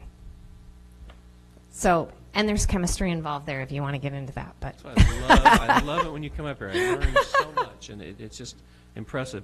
And then this is probably going to be a discussion for another day, but the new tax laws must be having a favorable effect on... I am hoping and praying. I am days away from getting information from our accountants on how it affects our company personally, but I'm also hoping that we see trickle-down effects from it. And I mean, it's early. I don't even have February's bills. They're actually sitting on my desk to pay tomorrow. So, whether I'm sure companies, small businesses like mine, are taking time to digest that and figure out okay, what does this do to our bottom line? So whether I'll see it from we do business with a lot of small businesses. I imagine we'll see that probably closer to second quarter instead of the end of first quarter. Right, and I'm just assuming. it's gonna see down the line, too. I'm hoping. Yeah. Okay. We've had a brief discussion about, and a presentation from some school kids about banning plastic bags. Yeah. And I think about it more and more and more. And I think about it a lot. yeah. And then, I think about these packaged items, and it'd be really simple to get on a high horse and say, well, if you're going to take cupcakes to school, why don't you just bake them and put them on a plate? You don't need to go buy those. Well, I'm not going to denigrate our stores. I don't want to hurt them. But at some point, someone's got to start saying we're going to change our culture on these items. Absolutely. And I'm not sure who to apply pressure to, whether we start saying, okay, if you're going to package things in these materials, we are going to charge you a certain amount, either on your end or our end or something like that, as I've seen a lot of cities do with plastic bags. You don't sell them, and we're going to charge you a nickel for a paper bag, which makes no sense to me, but because they want them to use them. But and I don't know if you can give us the guidance on that, or who do we start talking to about how do we start changing that culture on So these I have items? 3 comments on that. First of all, I should probably spread some good news about this piece of paper.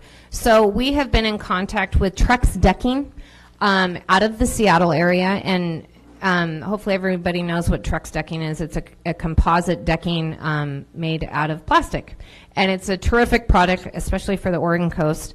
And they are the #1 user of film plastic, aka plastic bags. And so we have called them up because we have not accepted plastic bags for almost 2 years now, because we were told by the facility that we haul this to that there was no longer a market for it. And so we called Trex directly and said, hey, we're a small Oregon coast company.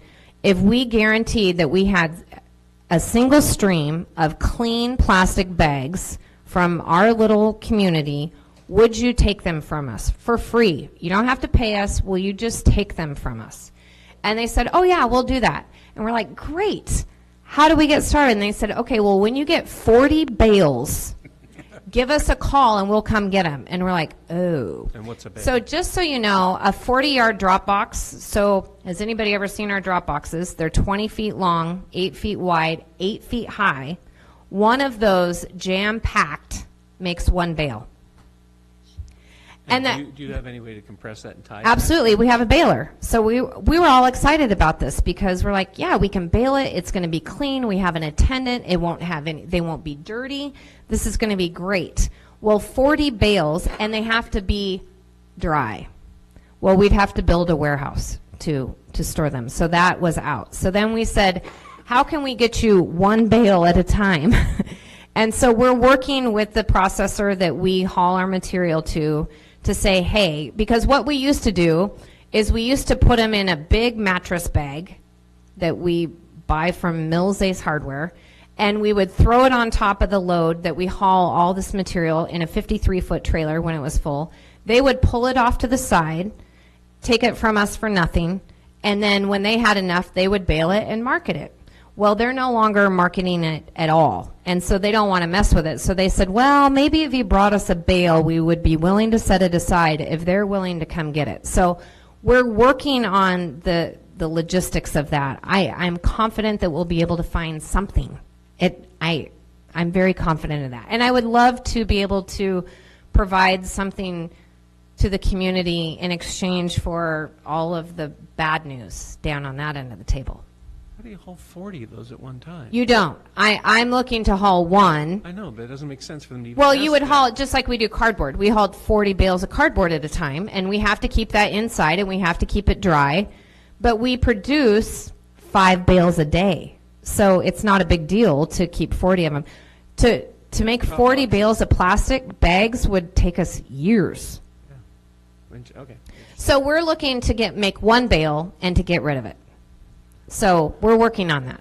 The other thing that is on this list that you didn't used to see on this list is dry cell batteries. We found a market that will take them, and since we have an attendant in the recycling center, the problem with dry cell batteries in just a drop-off with no attendant is people put NiCad batteries, flat watch batteries. Those are $12,000 a ton to get rid of. And if any are mixed in with the dry cell batteries, you pay $12,000 a ton for all of it. So we haven't accepted dry cell batteries for quite some time because of that, because we got one of those bills. And we're like, what on earth? And so we've only been taking rechargeable batteries for quite a while. But now we're accepting dry cell batteries for $1 a cup, which people usually bring them to us in little Ziploc bags, and it's about a cup at a time. So. And a dry cell is your typical home battery. Yep, AA, AAA, C's, D's. Okay. So back to the plastic bag thing. So plastic bag bans, I'm not a huge fan of. I actually really like plastic bags because I'm a mom, and when I go grocery shopping, I usually walk out of the store with 5 or 6 of them on my arms. And it's usually raining and blowing, and I can make it to my car and then make it into my house with all my groceries still in my bag. I am a terrible person because I have 6 or 8 of these in my car that I forget all the time, and I'm trying to do a better job at that. This is the answer, not banning plastic bags. Maybe not this big. Don't make a bad face. Well, I just disagree on a lot of fronts on those, because if you want to guarantee me that people are going to clean those things, that the dogs haven't slept on them, the cat Sure. hasn't peed on them, and then it's going to go on a conveyor belt Sure. with my food, I'd be happy. But the studies I've seen, especially There is issues with that. Seattle banned them, was the norovirus increase up there. Right. Well, and E. coli is an issue. You have to wash it, and this one's gross. I mean, I don't put my groceries in this one. I put my recycling stuff in it. But I have a lot of these, and I do have ones for groceries that are more square and lined. But, I mean, you can throw them in the washer. And it's just something that we have to learn. It's a change that we all have to make, and that's just life. I mean, things have to change. And if you use your reusable bags for groceries, you have to wash them. That's a simple solution there. So, you know, a little fun fact, and Ron's heard me say this 1,000 times, but it takes 5 semi-trucks of paper bags for 1 semi-truck of plastic bags to come to Lincoln City. So if you want to start talking real sustainability and real environmental impact, what's the carbon offset there for 5 diesel trucks to come to Lincoln City versus 1? And I get the litter issue. We don't like it, but be responsible. Put your bags where they belong. And Awesome. Thank you so much for coming in on such thanks. short notice. Any other questions? Fabulous. Thank you. Thank you. Ron. Appreciate all you guys do. Your Honor, Counsel, just because I have the franchise agreement here, I'll note that Section 13 of the franchise agreement ordinance says the rates shall be all-inclusive, covering all monies to be collected by the franchisee for the services provided under this ordinance, except for interest on past due accounts. And then Section 15 of the ordinance talks about the recycling services, and the franchisee shall maintain its Highway 101 recycling center. So whether or not they have to come to us for approval of these rates, I don't think it's a straight up absolutely no answer, given this language. So I think the manager and I may be able to have a discussion with the franchisee about this. that's fine with me. Appreciate what you've done. We really, really do. Thank you. Thank you. One of those guys with no pigment in his hair. I've never heard that before. Thank you. That was very polite. No pigment, huh? Yeah, I'm old. That's cool. Oh, hi. We were talking about rates, right? No, never mind. All right. Susan, where am I? I'm back to the ordinances, yeah? Okay. Ordinance 2018-06, an ordinance on the city of Lincoln City providing for the vacation of a portion of Northwest Mass Avenue north of Northwest 26th Street. Your Honor, Counsel, this is first reading of ordinance number 2018-06, an ordinance of the City of Lincoln City providing for the vacation of a portion of Northwest Mass Avenue north of Northwest 26th Street. I do have a change. Councilor Welke noted there was a mistake on the Exhibit A, and so I'm going to read the change. It actually should read Township 7 South, Range 11 West, Section 10 AA.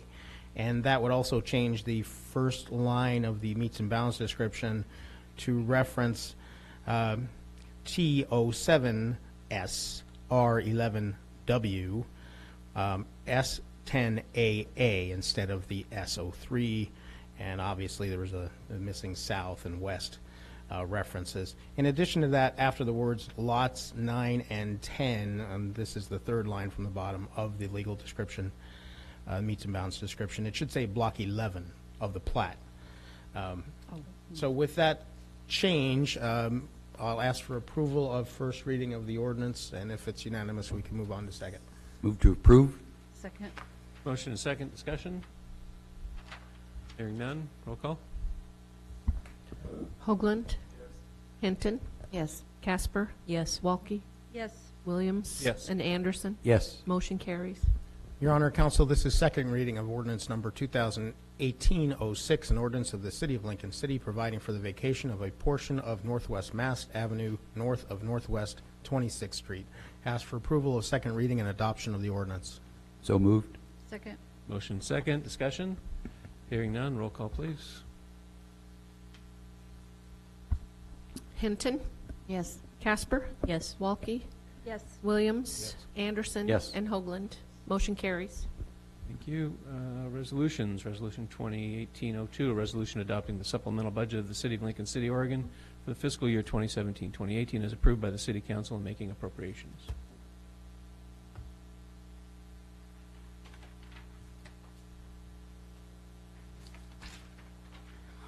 Good evening, Mayor and Council.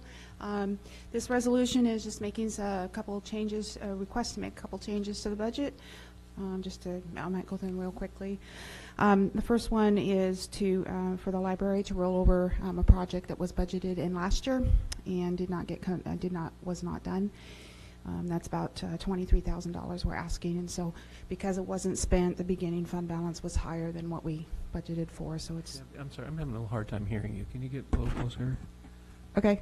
Or speak up just a little bit. I'm sorry. I'll speak up a little. Ears. Yeah. So this is just a request to change the budget to do a project that was budgeted in the prior year but was not done. Okay.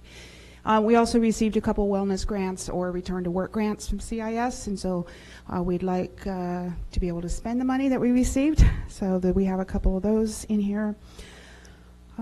There's also a request to move money in the Parks Department from capital into operations, and that is to help fund the Regatta Park wall, which was approved a couple councils ago or so. And that does not change the budget, it's just moving it between capital and operations. And then finally, there's a request for the Visitor and Convention Bureau. Again, there was $40,000 budgeted last year for website redo, or at least to start it. That wasn't done, and so the request is to have a change to put it in this year's budget. However, only $30,000 of it would go to the website, and $10,000 of it would go to a workroom, creating a conference room. So I don't know if there's any questions on any of these specific ones. These are trying to pay more attention to the amounts. These items are all small enough that they don't require a public hearing. I do have a couple items in the public works funds that I'll be back the next council meeting because they do require a public hearing, so I have to notice them. Mr. Mayor, 3 questions. One, take the easy one. On the street operations, the Exhibit A, I think, shows miscellaneous revenue coming in. Where would that come from? That is a return to work incentive from CIS, and so was that a?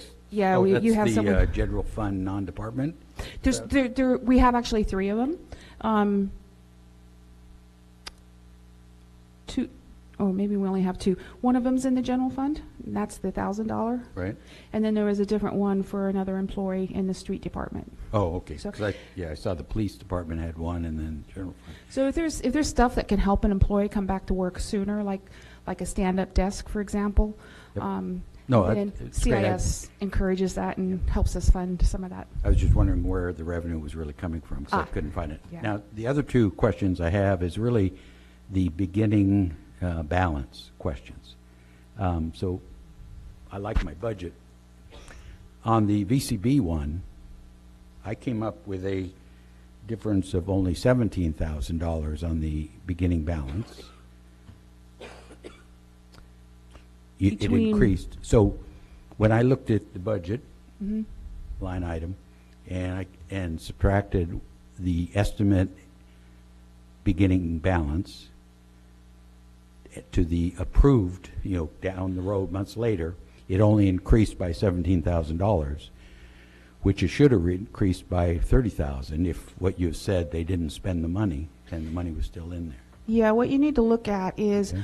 what did we budget the beginning balance to be for 17-18, and what did the actual beginning balance show? And the actual beginning balance is not in the budget book because the year was not completed. Okay.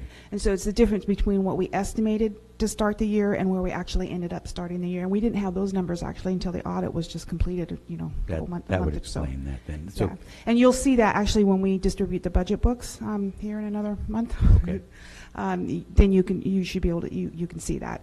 and that would be the same thing then with the library? Yes. Because that was a Yes. balance. That's where, Yeah. so I was trying to track, where, just following the Yeah. numbers, and I couldn't track it. I try to pay, I double check that myself to be sure I'm not giving out false information. And Good, thank you. yeah, you bet. Any other questions? Nope. Thank you. Thank you.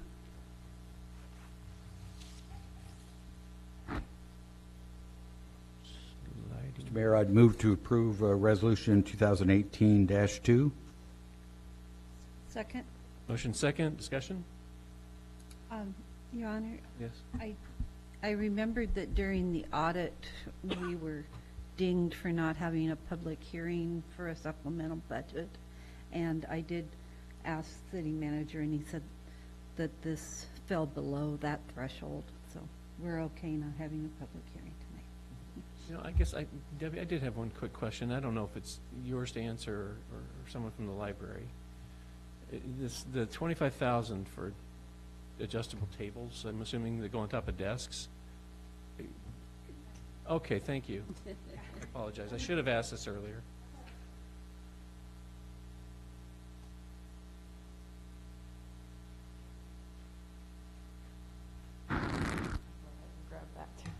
So much, Kirsten. So this is for, to renovate the entire back staff workroom area, which was not renovated when the rest of the library was renovated in 2009. So it's pulling out the fixed countertops that people have been using as their workstation and replacing them with desks that can be adjusted up and down, that are ergonomically suitable, and also for the volunteer work area, replacing those the countertop with tables that can be adjusted. Okay, so it's, I want to make sure we're still having tables, people can sit, they can still do their work there. and Yes. We're not going to be requiring people to stand up to do Oh, their no. job. This is just more because for some people, it's more comfortable to work standing up for part of the day, particularly for some of our volunteers. Do you know the per unit cost on those? I do not know it right off the top of my head. Lot of money. It includes the desks, the storage. There's going to be some storage units, privacy panels. Okay, so The it's a little whole- more than yeah, that. All yeah. right. That just seemed a lot of money for those. Yeah, no, it's not. It's not just the desks. Okay, It's the whole great. bit. Thank you. Appreciate Sure. it. Okay. We're in discussion, right? Okay. Any further? No? Kathy? Casper? Yes. Walke? Yes. Williams? Yes. Anderson? Yes. Hoagland? Yes. And Hinton? Yes. Motion carries. Thank you. Special order of business, applicant Park and Recreation Board, Feather Herzig. 1 vacancy and 2 applicants. Where did we end up on that? That's right, because we had a little change last time, and, yeah. Somebody fill me in. Please. Okay. We had 2 applicants, as you said, and 1 available seat. And one of the applicants, Joyce Sherman, gracefully removed her application, and she is going to be involved with the parks in other ways, and she's an outstanding volunteer. She does so much for this community already, but she has a world of wisdom about everything outdoors, and so there's a meeting set up with Jeannie Sprague and another woman on one of the issues that she's interested in, so she'll be fully involved, and that was very gracious of her to do that, and I thank her a lot.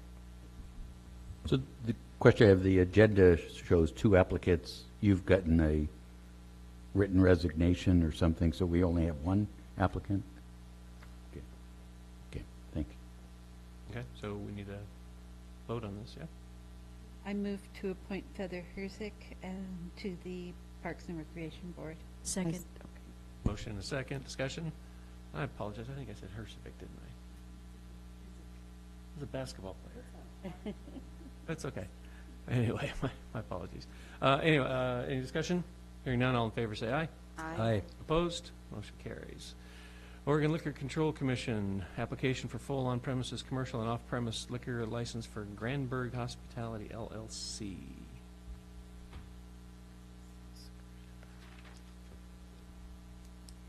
Move to approve?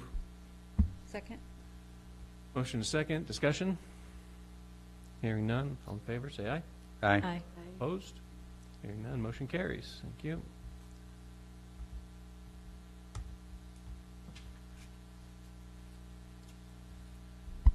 And Regatta Park deed restriction update.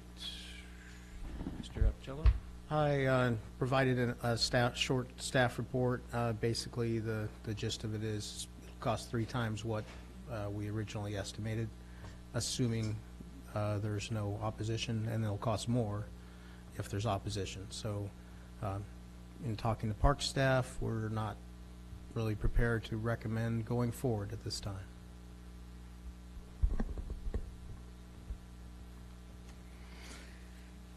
Okay, so then you would like a discussion and a vote to Mr. Mayor, I'd make the motion to delay this project until next fiscal year.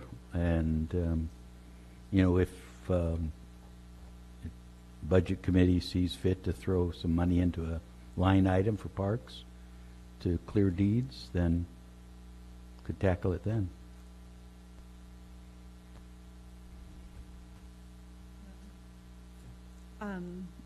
I'm wondering if the city manager might pursue whether or not we could use VCB funds and whether or not we may be able to obtain some funds from the Devil's Lake Water Improvement District. Point of order. Isn't there a motion? Yeah. Okay, I second. So I made a motion to, Thank you. to go with that. Second. I knew that, but we're informal group, so. It's all good. But we have a motion to second. Any discussion? I'm going to assume that's your discussion point there. And I think that's good discussion, and that would allow plenty of time at the budget meeting that Mr. Chandler could have that kind of information available or different sources of funds. Any further discussion? Hearing none, all in favor say aye. Aye. Aye. Opposed? Hearing none, motion carries. Thank you, Mr. Apicella. And back up to the top. Here we go. I should have two computers for this.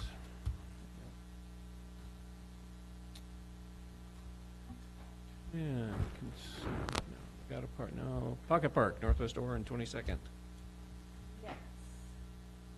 Greetings, Mayor and councilors. It's going to take me just a second to get this up here. So it's ready to go. I don't think we've ever had anyone bring us grass before. I was telling Mr. Chandler that today. It's not real sod, though. It's artificial turf. We're in for a fun time. Mayor, I think I saw an ad, wasn't it Farmers, about somebody stealing a piece of grass, and it was Ricky Fowler, in his office hitting. Wasn't It was a me. golf tournament. Promise. I know we Golf have joke. grass delivery in Bend, but, So I'm here to give you some information on a new project idea we have with Parks and Recreation. I understand that Mr. Chandler brought this up at the last City Council meeting, and there was some valid questions that City Council brought up. So going to go into a little bit of why we made our decision to work on this plot of land in the Pocket Park, and then be able to answer any questions you may have. So I'm going to start really simply. When I brought this idea out to the public quite a bit, they had a very valid question of what's a pocket park? What does that even mean? So I'll just give it to you in a nutshell right here. And this is all taken by our Lincoln City Parks and Recreation Master Plan of 2016. So amenities include limited amenities. There's typically one playground structure, a picnic table, maybe a bench, at most two of those items.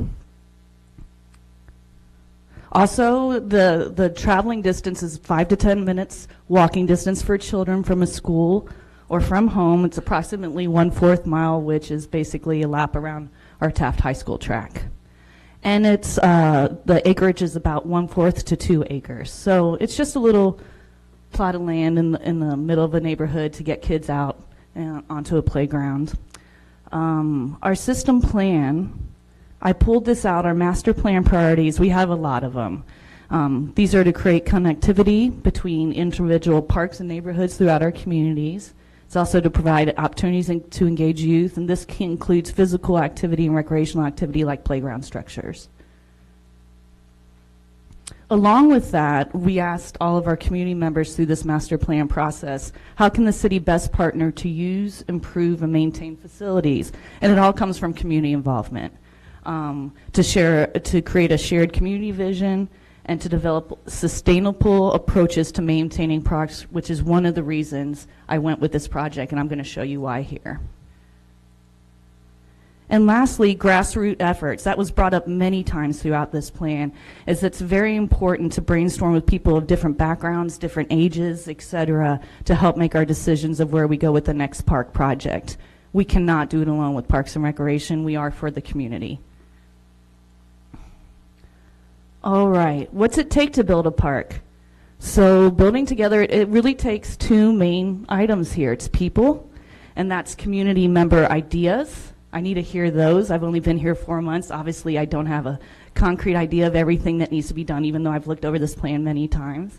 Community member partnerships. I need their help. I need them to come out and work with the Parks and Rec Department to get a project going. And also commitments from community partners. Great example is what just happened recently over a few-year period with the Morgan family stage at Regatta Park. Perfect example of that. Plans are a starting point. I have a master plan here, 2016, which has dictated what the community is looking for. From that starting point, though, I am guided by what the community wants now in order to do what parks are available, and I'm going to give you a little history again on that decision coming up here. So community involvement is imperative. The services, this is what I need in order to build a park. I need a city-owned plot of land, I need a budget, I need staff support, and I definitely need community support. So now I'm going to give you a little bit of a history of the story behind the Northwest Aura and Northwest 22nd Pocket Park and Trails idea. This is a plot of land behind Kenny's IJ North. This all started by a neighborhood resident coming to me about 3 months ago when I had first started.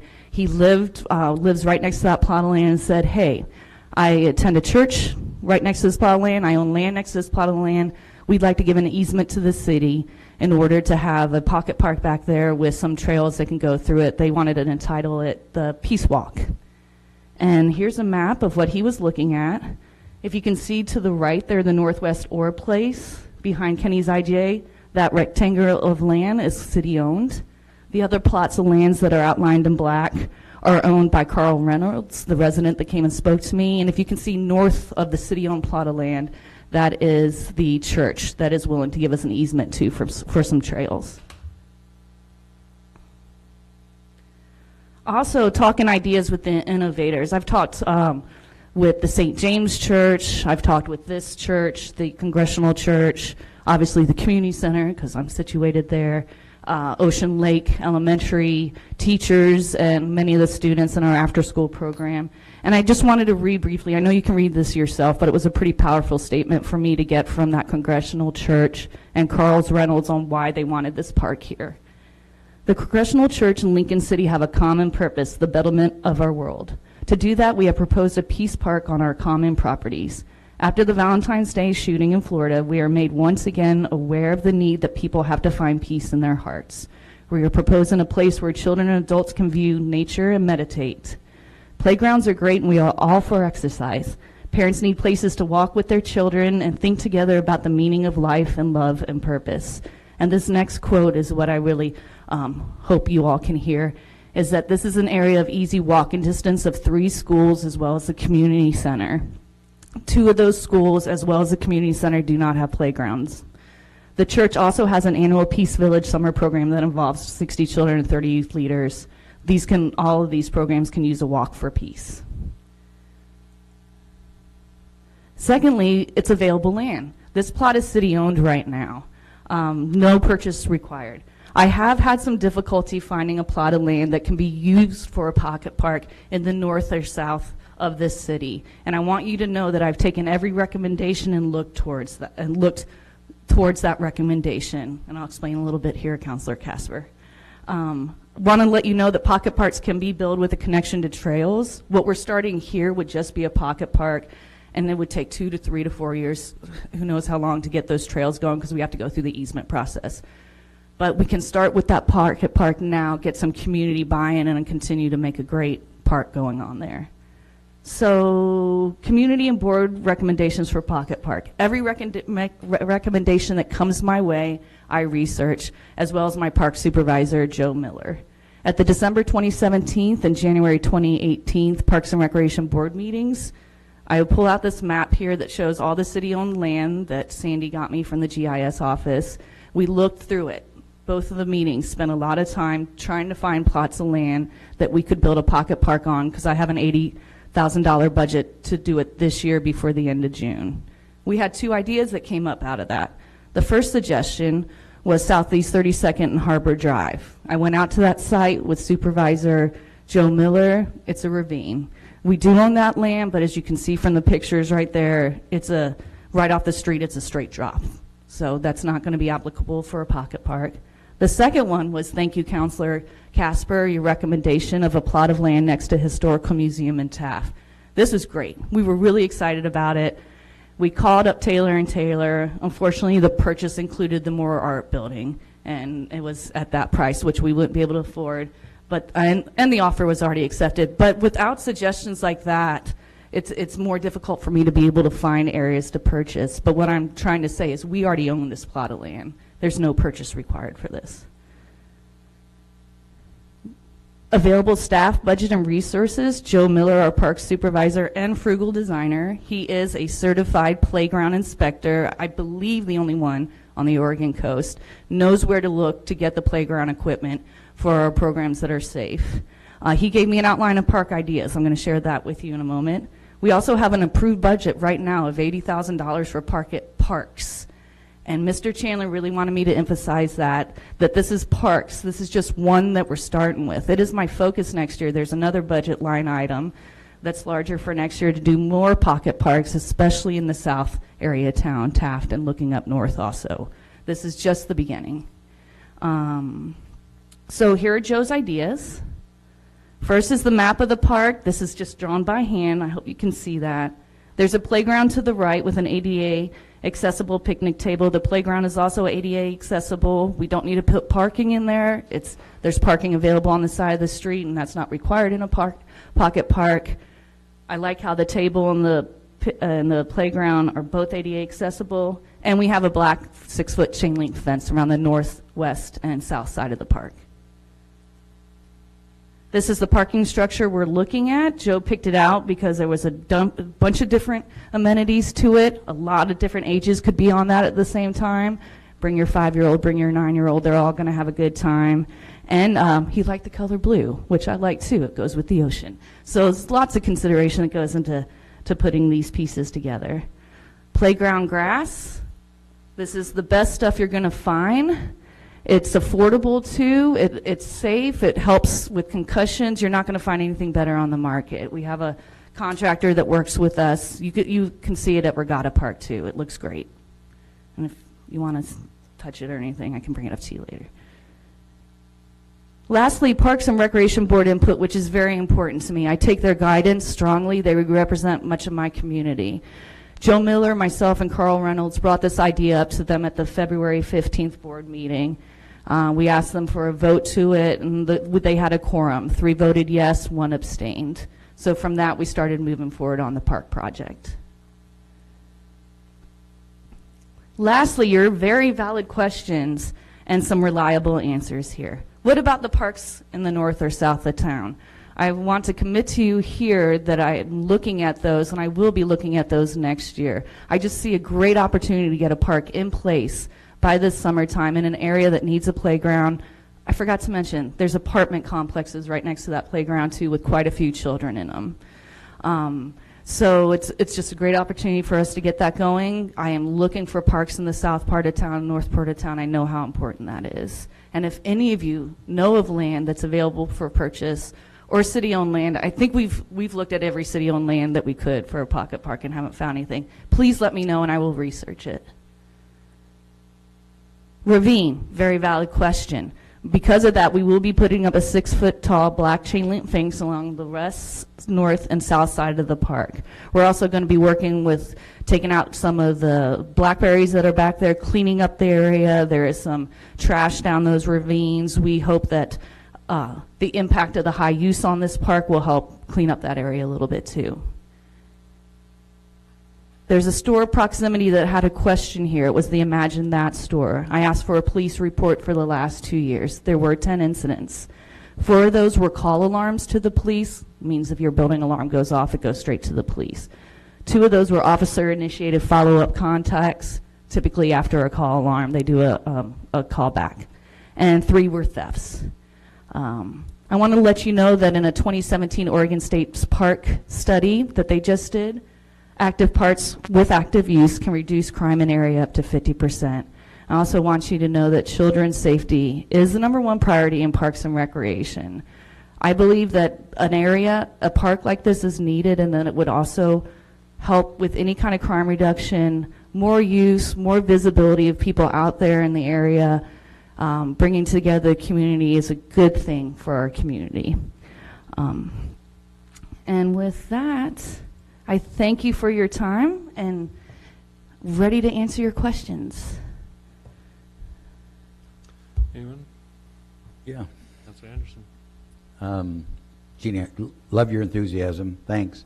I wasn't sure if you were telling us or asking us with this presentation that I'll assume you were just sharing with us information. 'Cause yes. I don't remember priority-wise that Pocket Parks was a priority. Matter of fact, I don't remember anything other than Old Taft School Park being called out as a priority. Right.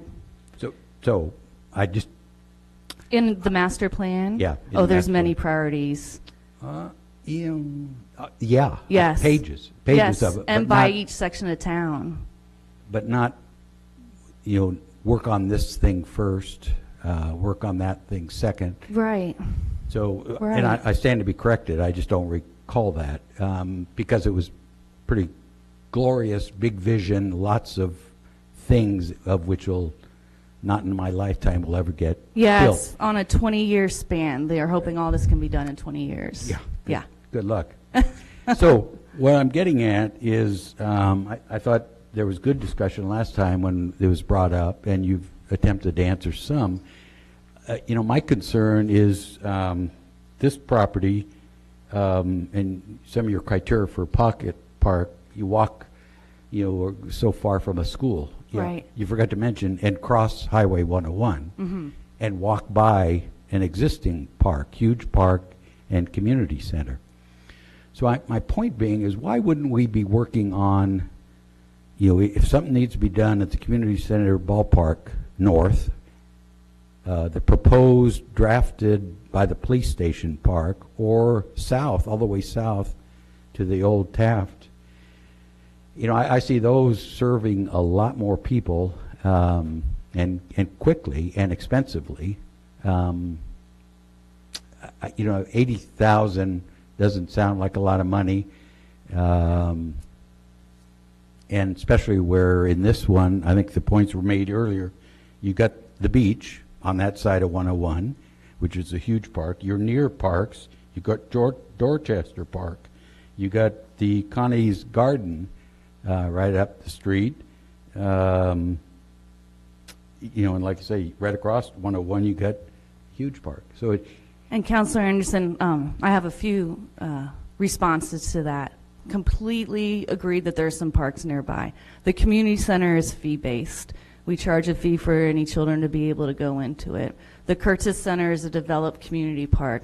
What that means, it's for use for baseball facilities and a skate park. There's not a playground area there or something that has more of a non-developed recreational activity. The beach, we can always say that's a park. It's not one that's fenced off. It's not one that families will walk to from the area of that apartment complex. I don't know. That's one I don't usually bring into the conversation with our park. Simply, it's just not one that the beaches are not my amenities for the parks and what I want to offer the public to. I want to offer it on some land within Lincoln City.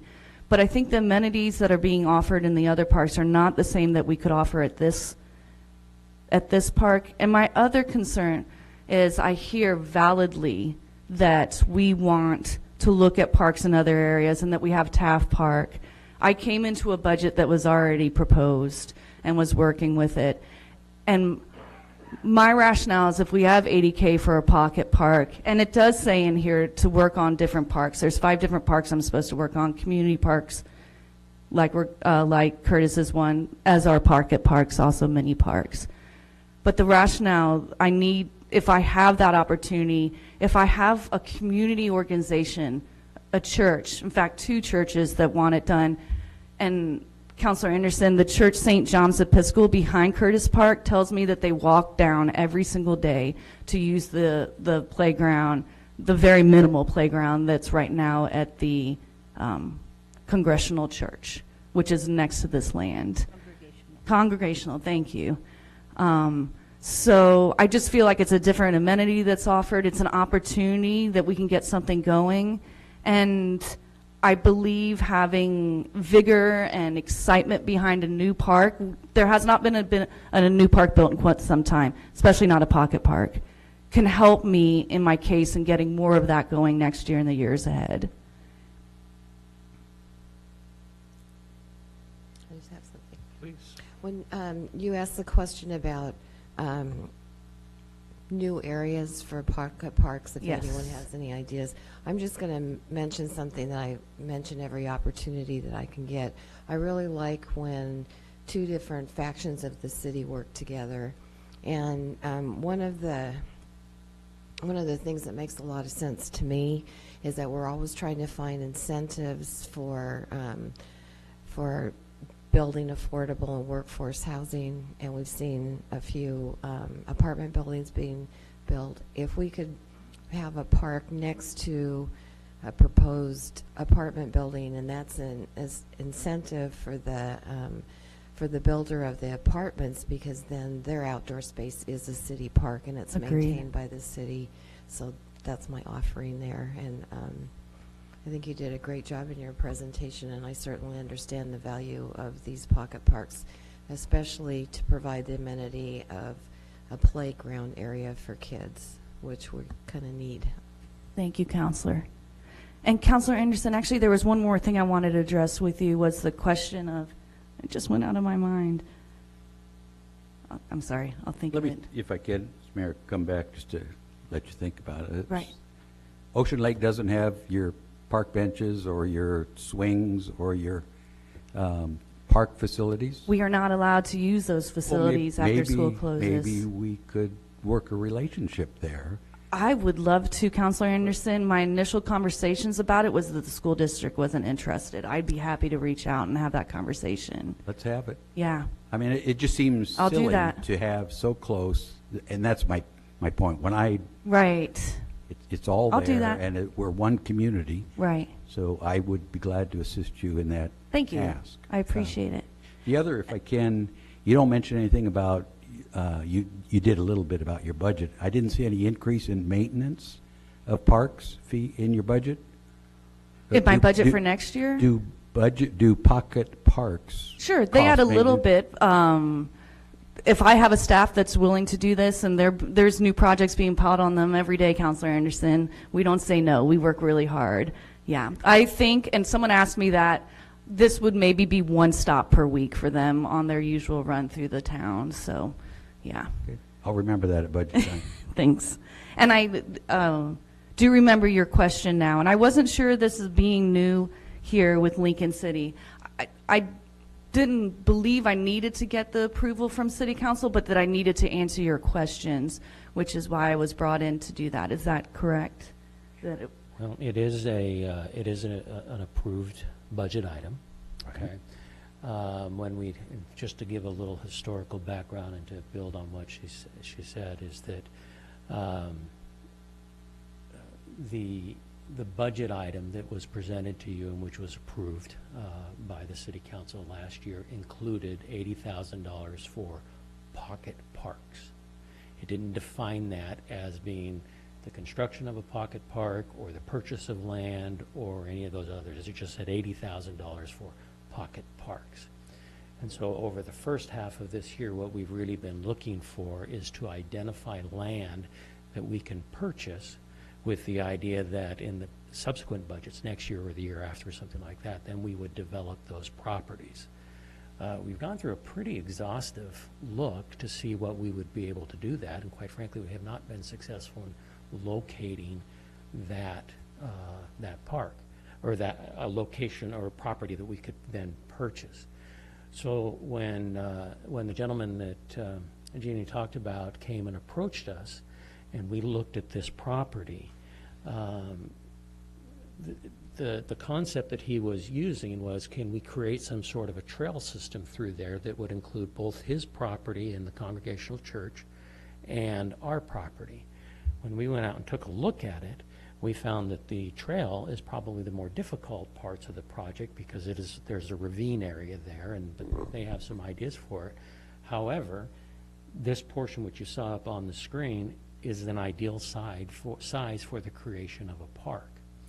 And so what it led us to was and what we took back to the Parks Board was we have an opportunity with land that we already have to use it to actually construct a park and have one done versus continuing to go and maybe may not be successful in trying to find the property.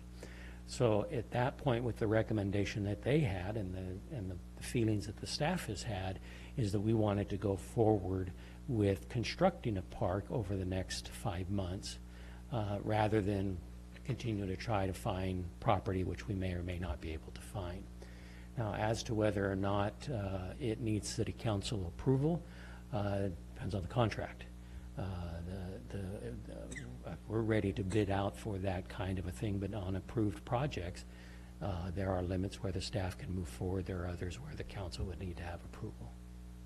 And council, if I could just add to that, the $50,000 is Mr. Chandler's contracting limit. This is an $80,000 project. Obviously, anything over $50,000 comes to the local contract review board, which is you. In addition to that, remember the Parks Board, Parks and Rec Board, makes recommendations to the city council for the disbursement of monies appropriated for the maintenance and improvement of parks. So ultimately, the recommendation is to you, not to staff, as to whether or not a park gets developed. And so we really had two approaches that we took on this. We could either bring that up now, or we could go out and bid it out and bring it up with the bidding. I may have gotten a little too overly excited at the last time we met because I was so excited about this project and brought it up, and that's what brought up your concerns. And so now we're at the point of trying to address that. And you know, if the council were to say, no, we don't want to proceed with this park and go on trying to find other areas, that's fine. Well, that's what we'll continue to do. But we're just laying out where we are, what the Parks Board recommendation is, and what we'd like to go forward with. Mr. Mayor. Please. So I have some other things that, you know, I understand that this is $80,000 specifically to build a park. Is that correct? That's correct. Specifically a Not be pocket used in park. anything else? No, it's line item pocket park. Not improvement of other parks? No, it specifically says pocket park. So my concern is that we're going to build a park 5 blocks away from the Northwest 30th Park that is there already. Wacoma. So, I mean, if the idea is that, you know, we need more parks, there is a park right there. And I disagree with building one 5 blocks away from the one that's already there. In addition, I would not like to see $80,000 spent on a pocket park 5 blocks that there's not a bathroom in Cutler City. And I understand it's blocks away, but tell that to your 3-year-old who needs to go to the bathroom right now. In addition, the Wacoma Park is in terrible condition. I mean, it's terrible, and it's rusted. So, I mean, and the wooden structure at Regatta is still terrible and without items on it. Right. And so I'm not as excited as everybody else about a park that's brand new when the other ones are there. And again, this is on the west side of the road. I understand it's difficult and land's expensive and all that stuff, but at the same time, what, you know, are we trying to, is it going to be balanced? Are we trying to be more serviceable? I mean, Right. There's a lot of things there, and yes, you know, Mr. Miller picked the right thing and the grass and all that, and it looks great. However, you know, there's some other things that, you know, it's right there, it's next to that. And as Mr. Anderson said, you know, why can't we play at the parks at the schools? You know, I've never been in a Newport. I believe they're open at Newport.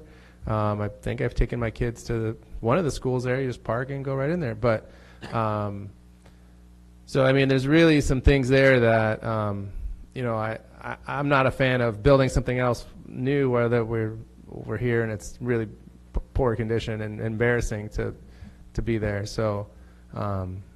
You know. And I hear you, Counselor, and that's what I'm here for, is to hear from the community members.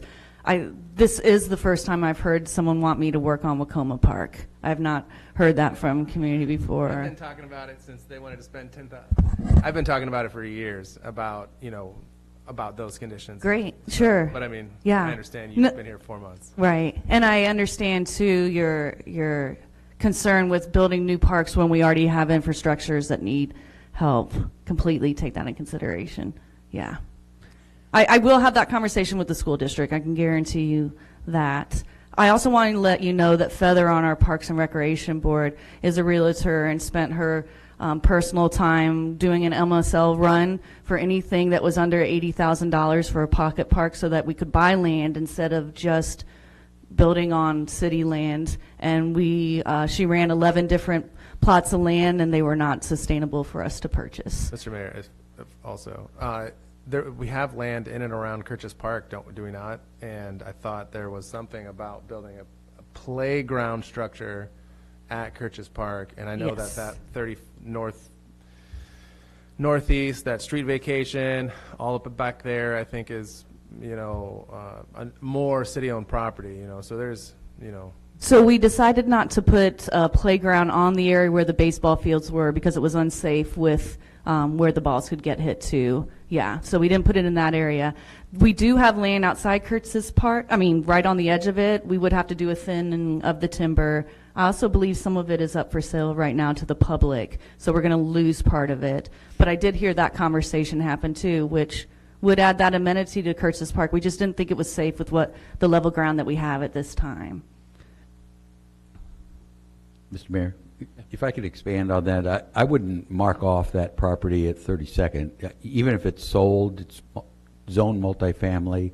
Apartments need playgrounds. It's a great time to partner with a developer. So since they've got to meet a requirement as...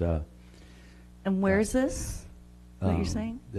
Around the baseball park, the properties north of that is all multifamily zoned. Okay. So if a developer buys the property that's for sale, they have to put in improvements for their tenants, playgrounds. Right. We could partner with them and have something bigger, part of the sale of the land. So again, keep the hat Yes. open. Yes. The other item I'd throw out to you is Councilor Hoagland threw a good concern I've always had is when it comes to parks, I'm sure it's not intentional, but it appears to be, that cities have a tendency to expand parks, and to his point, let the other ones deteriorate, and then they do a law. How about a bond issue for maintenance? And so, we inundate our citizens with a tax levy to improve the now expanded parks. And I agree with it. We've got to take care of the ones we've got, or should be. That if we can't find budget dollars to do that, then we sure shouldn't be expanding. Okay.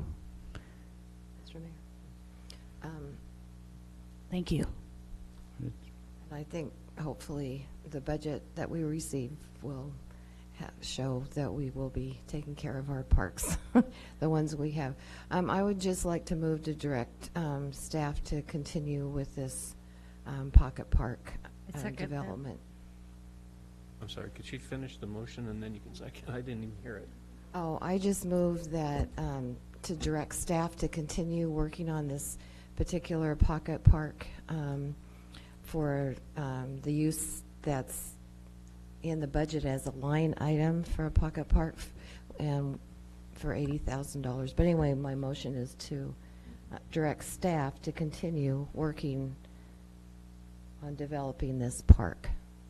That's before us right now. Okay, and then we have a second. All right, motion and second, discussion. I don't know why we need a motion to do that. Are they going to stop working on things just because you're getting some blowback today? Sure. You have a recommendation from the Parks Board to move forward with this. Our next step is to begin to put together the bid documents and everything that we need to develop that park. if that is not the will of the council, it's better to know that now than it is Understood. after a Okay. lot of hours of work. Thank you. All right, I just wasn't clear on that. No, that's fine. I just want to be clear. So discussion. Yeah, and Mr. Mayor, I guess, this is March. We even have a budget training session in March, and it's right around the corner. I would disagree with and be voting no against the motion. I think you ought to put it on hold, let the $80,000 roll into next year's budget, and hopefully add to it where you can have much more impact.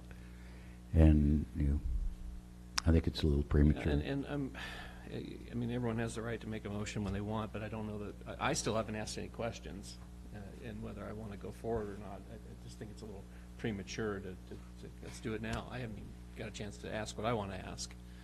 So I guess we're gonna finish this, and then I'm gonna ask you your questions. Any further discussions? Because I'm gonna vote no on this. Again, I just don't know. My questions haven't been answered yet, so I'm gonna vote no.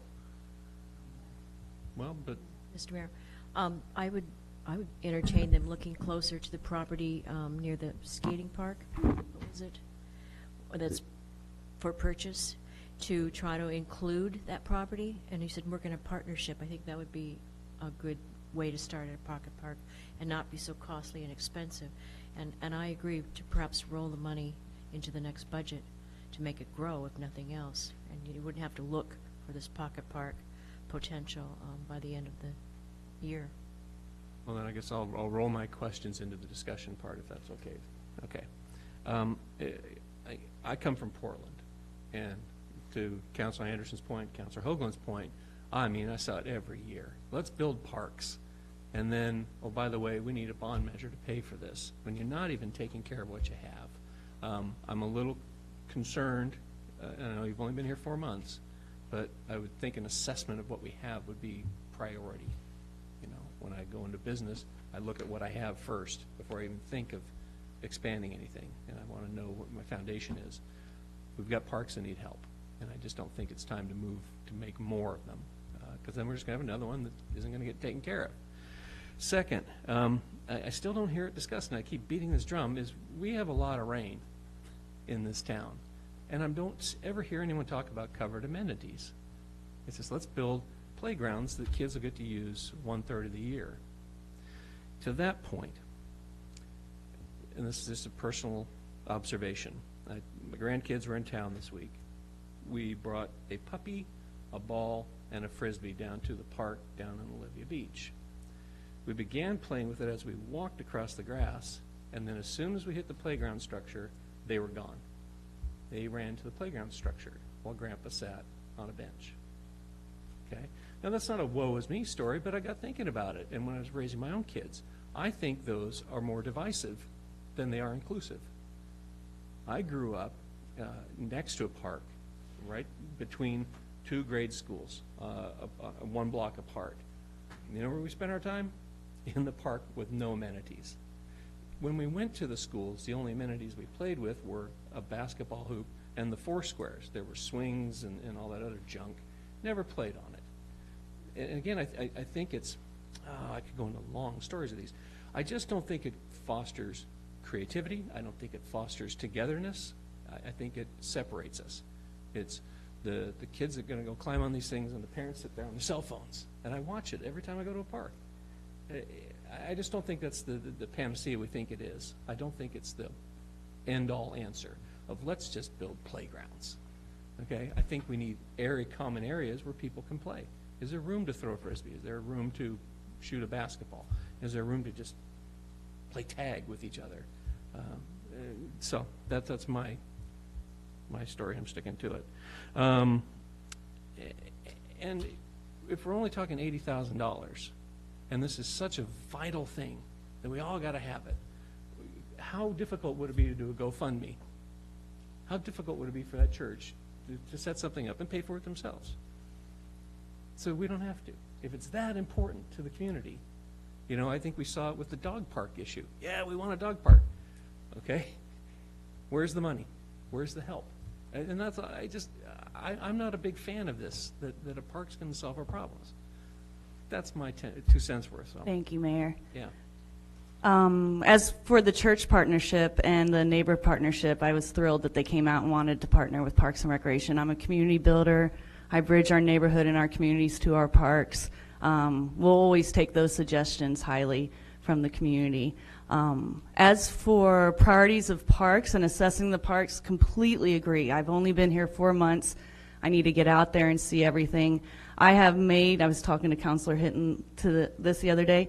My job is pretty busy, but I make it a priority on my personal time to get out to every park, and I'm going down the list to check off every single park, and I plan to have that done in the next month or so. Wouldn't the Parks Board have a list already that says, here's what we need? It's here in the master plan. Let me jump into this. Public Works. Let me jump into this.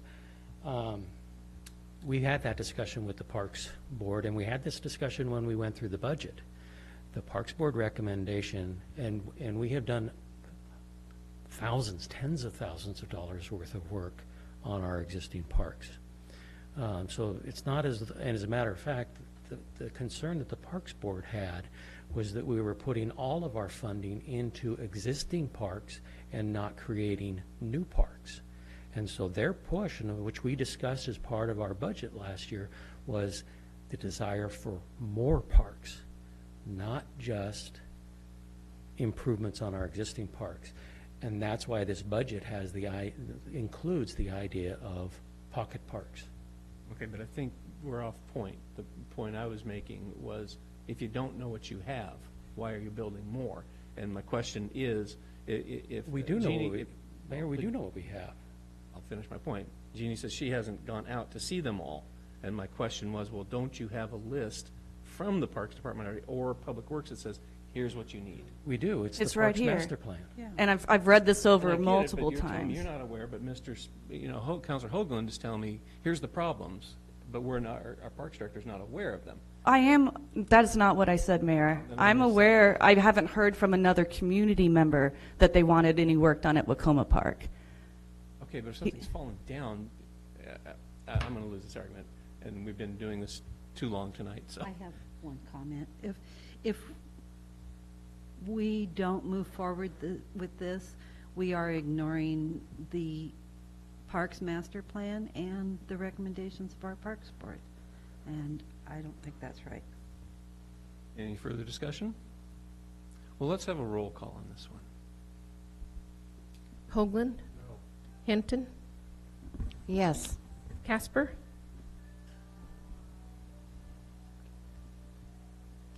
Yes. Walke? Yes. Williams? No. And Anderson? No. Motion fails. That's right, we're at 6. Thank you. Mr. Mayor, I'll be leaving. I'm sorry? I'm leaving the meeting. Thank you. Thank you all for your time. Thanks, Jenny. Yes. And thanks for putting up the questions. Sure. Absolutely nothing personal about it. No. Okay, good. All right, construction contract award for the West Devils Lake Road and Highway 101 water main.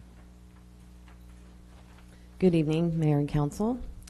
Tonight, we are asking to award a construction contract to replace about 1,000 feet of water distribution main line.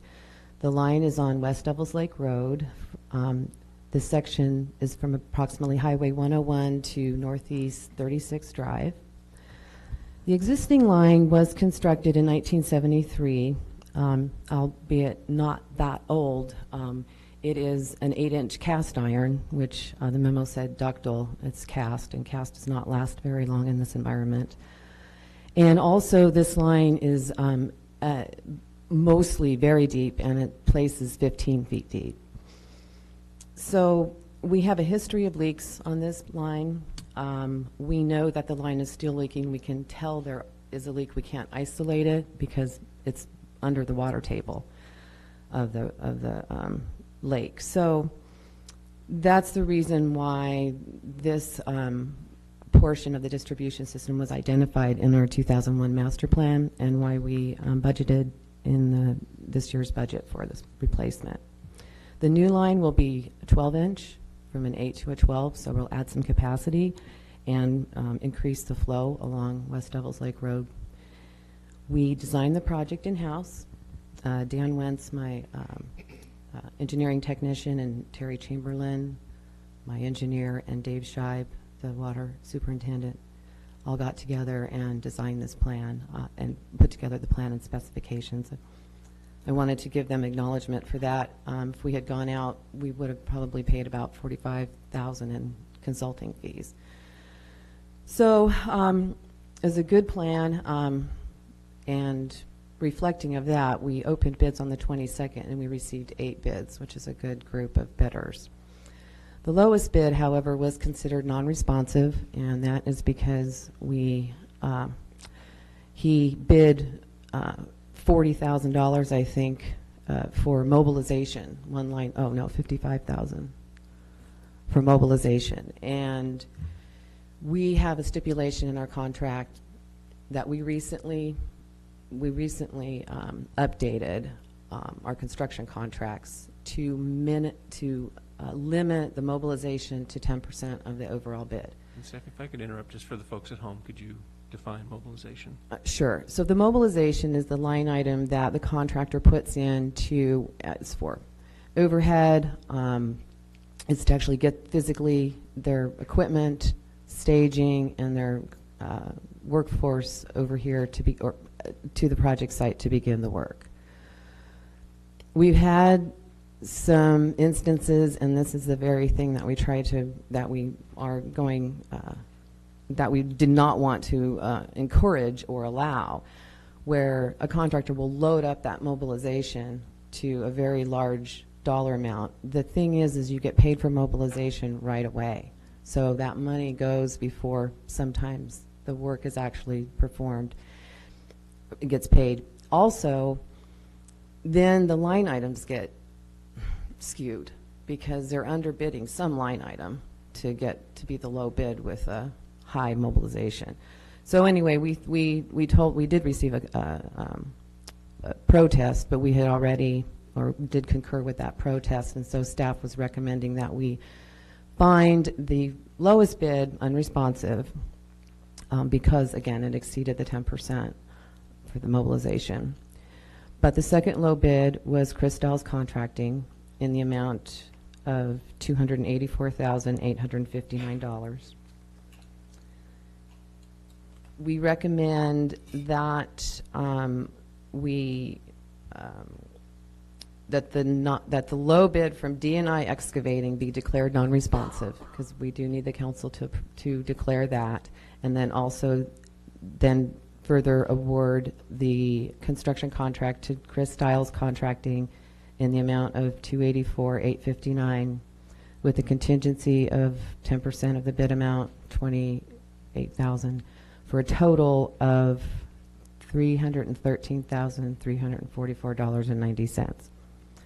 I will point out that our engineer's estimate on the bid tab, we included that on the bid tab, and our engineer's estimate was $300,000. We finally got that right. So with that, we'll just ask for that award recommendation and answer any questions. Or just one for Mr. Apicello. We need a motion and all that, and then declare that unresponsive, and then we have a separate vote? It sounds to me like staff would like a declaration that there was non-responsive concurrence with that, and then to award to... Can we just nod our heads? I mean, what do I need to vote on this? I think a motion would be appropriate. All right, thank you. So anyway, questions? Stephanie, if I was reading right, the budget item is $40,000 off the cost. And so where is additional money coming from to pay the cost? We had another project, if I can answer that. We had another project, the D River tie-in, that we had budgeted for $140,000. We added that to K&E's work in the undergrounding because they had everything uncovered anyway, and we got a very good price from them, $40,000. So we have about $100,000 from that project that we would use to pay for this. So you've answered the question, because I want to know what project wasn't going to get done, but in fact you've saved some money on a project that goes. Thank you. else? Okay, then let's look for a motion for the non-responsive. Let me make a motion to recommend approval, but first to recommend the low bid from D&E Excavation Incorporated be declared non-responsive, and the construction contract to be awarded to Chris Dials Contracting LLC in the amount of $248,859 with a construction contingency fund of 10% or $28,485.90 for a total amount of $313,344.90. And Councilor Anderson, would you be okay amending that just a little bit to D&I? D&I? Yeah, not D&E. Oh, did I say E? Sorry. D&I Excavation. Thank you. Second. Motion is second. Discussion? And Mr. Appicello, okay to do it all in one pile? I think so. Okay, fair enough. Discussion? Oh, how do you do? Okay. Roll call, please. Walke?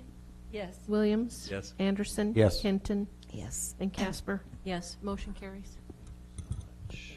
Thank you, Stephanie. Appreciate it as always. And I think that was our. Oh, here we go.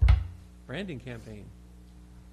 While Ed comes up, so we are ready to move forward with the selection of the logo, and as you went through that work meeting last week, there's been some confusion as to which logo. The logo that is proposed is the one with the octopus, okay? Not the one that looks like Krispy Kreme donuts, which we've heard many, many times over the last week. And some confusion came about that, the way the picture was placed in the newspaper. And so the logo is actually the one that this was one of the display items that you had, and so I decided to wear that. It's the one with the octopus.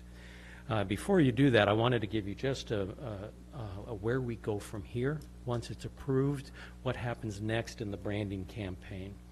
The first thing is that we would complete the branding documentation, which would set forth the regulations that on how this logo could be used. We're calling it the Branding Bible, affectionately. That it will lay out that if others besides us, or even our own selves, are going to do modifications or anything like that, these are the things you can do, these are the things that you cannot do. It's a pretty standard practice, and that's where we would go with next on step as far as the logo goes, once you have approved a logo. The second part of the branding campaign is that the first thing that we want to move forward with as far as the implementation is we really like to move forward with the north and south entrance signs. We've identified those as the most important thing as far as upgrades, improvements that we want to fix.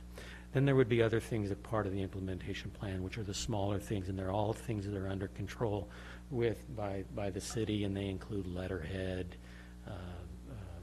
business cards, stickers on vehicles, those kind of things. And then finally, the other thing that the other component of going forward with the branding campaign is really the enhancement and the work from the Brooks report. And I've asked Ed to talk a little bit more about what that actually means.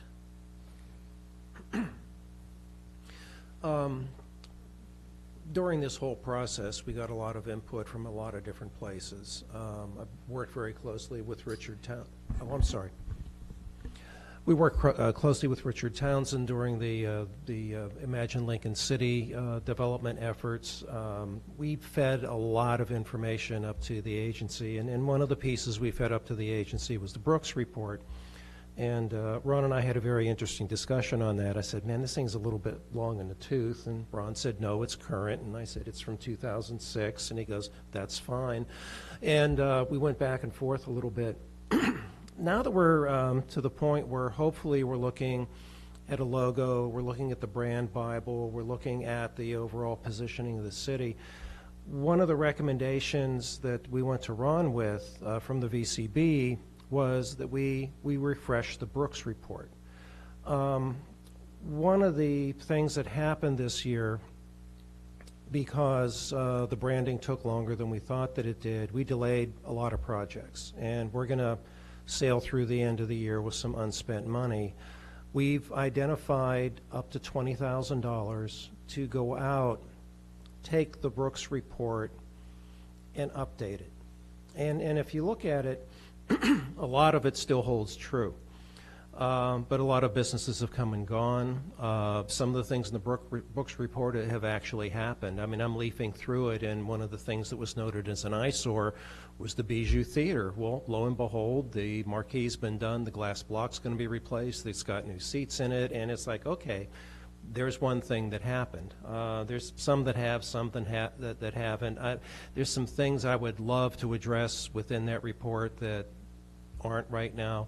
So what we would like to do is to get an okay from City Council to take that money that we didn't spend this year and invest it in a refresh of the Brooks report, to get a fresh look at what's been done, what needs to be done, where do we have gaps and holes in town that we should be filling, where do we have eyesores that should be fixed, where's the low-hanging fruit, what are the things we can do with an efficient use of money and effort that will get us the best return.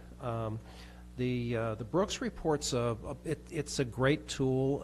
It's a wonderful report. It's just it needs a refresh, and we have the opportunity to do that if you give us the okay. Let me add to that. Part of what I specifically am looking at is that when you look at the Brooks report, you'll get a recommendation that'll say, here is an example of some problems that we see. Okay, but it just shows one or maybe two examples.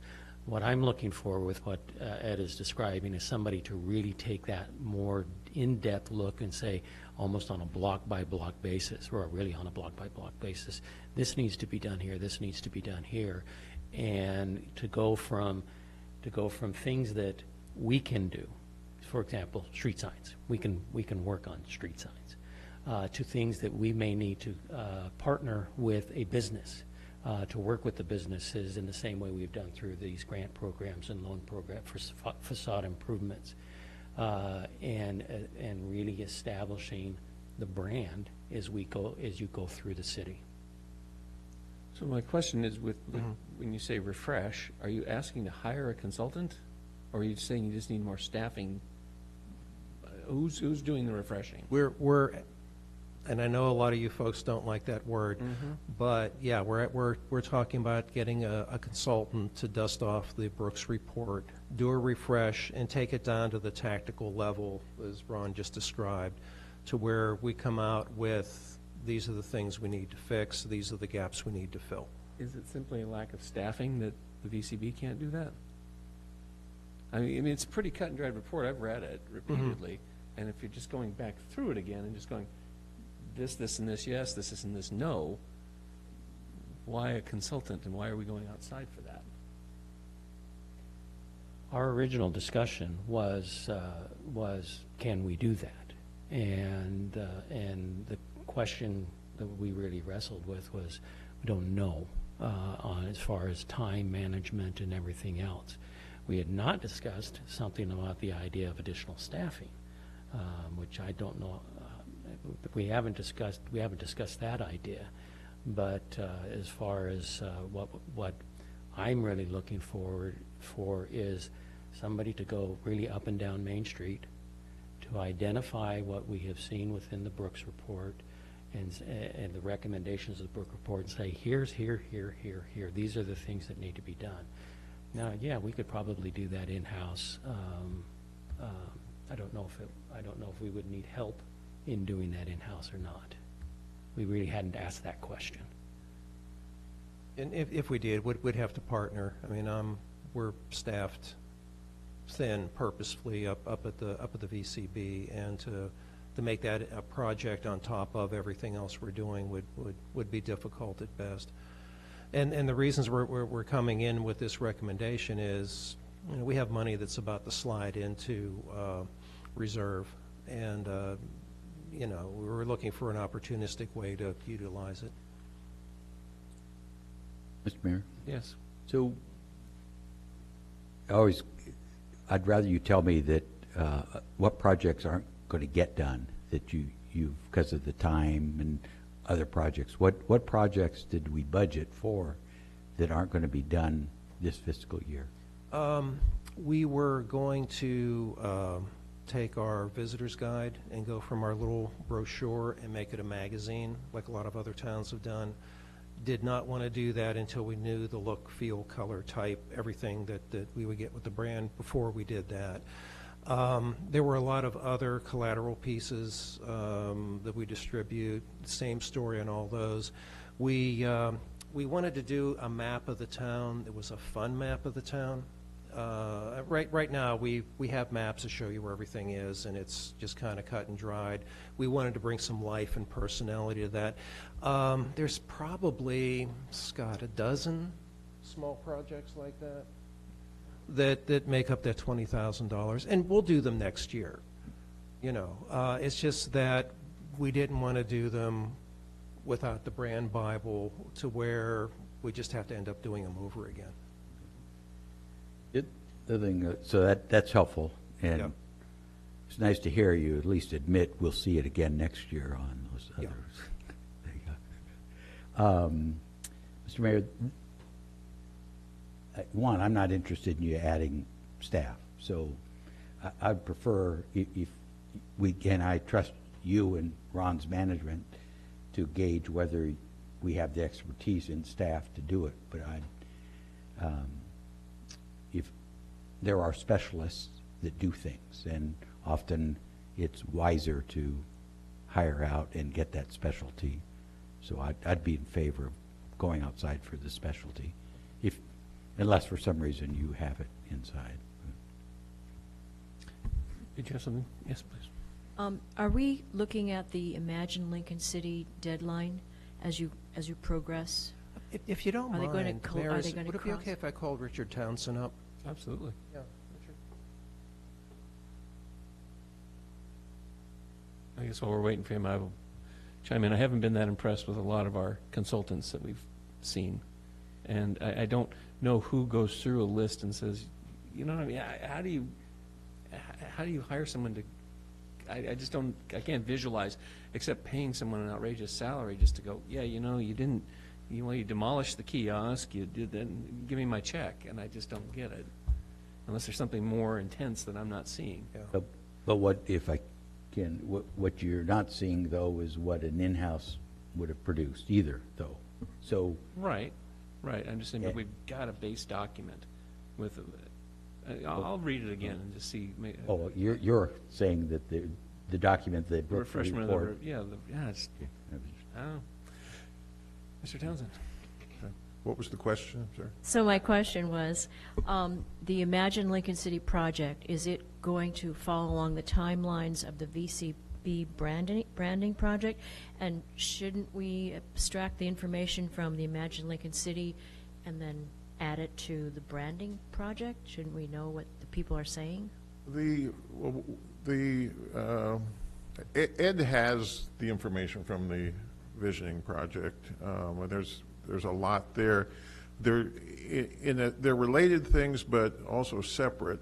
The visioning project, Imagine Lincoln City, is about where we want our community to go, what it feels like, what it looks like for the next 20 years.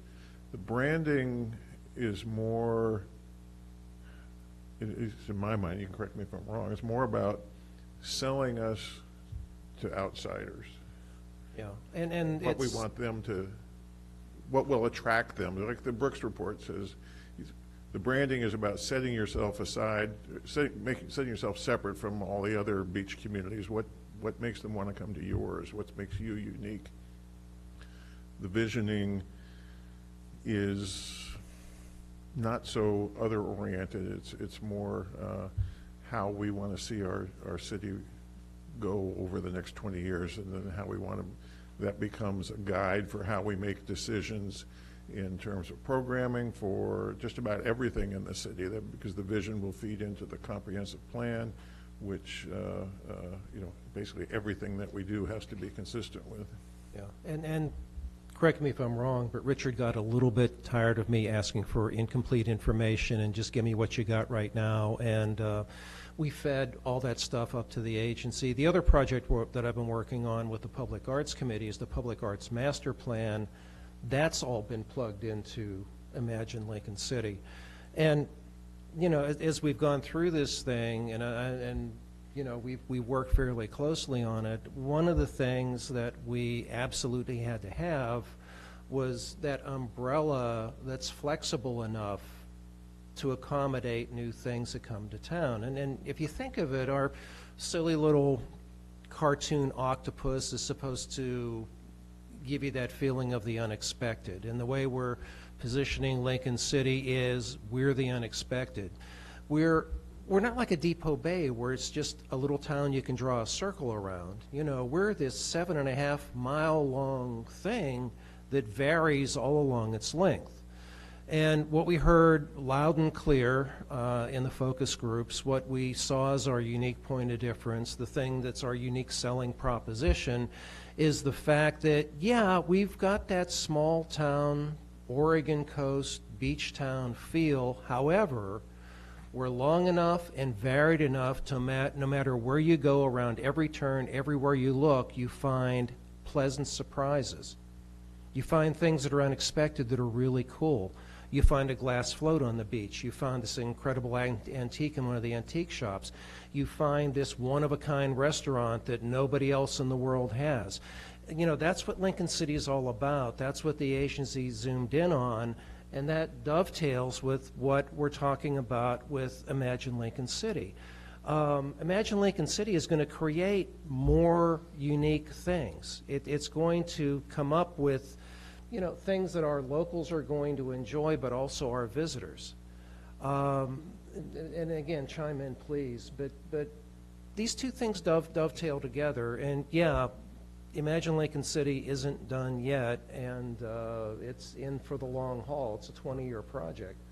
Well, the vision will be for 20 years, the comp plan. But as far as when will the vision that we're preparing be completed in terms of the plan, it will be within the next couple of months. We'll have that done.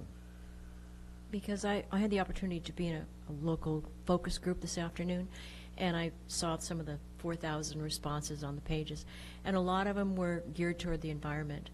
And so if you're including the branding with some of those things from Imagine Lincoln City, I've been on the coast 22 years, and I live a football field from the tide pools, and I have a hard time looking for an octopus.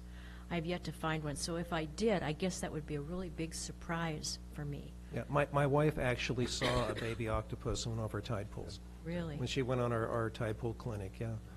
They're there. And I talked to Bill Lackner, who does our clamming and crabbing clinics, and he said that they know you're there, they hide, they're hard to see, but, believe it or not, we do have them.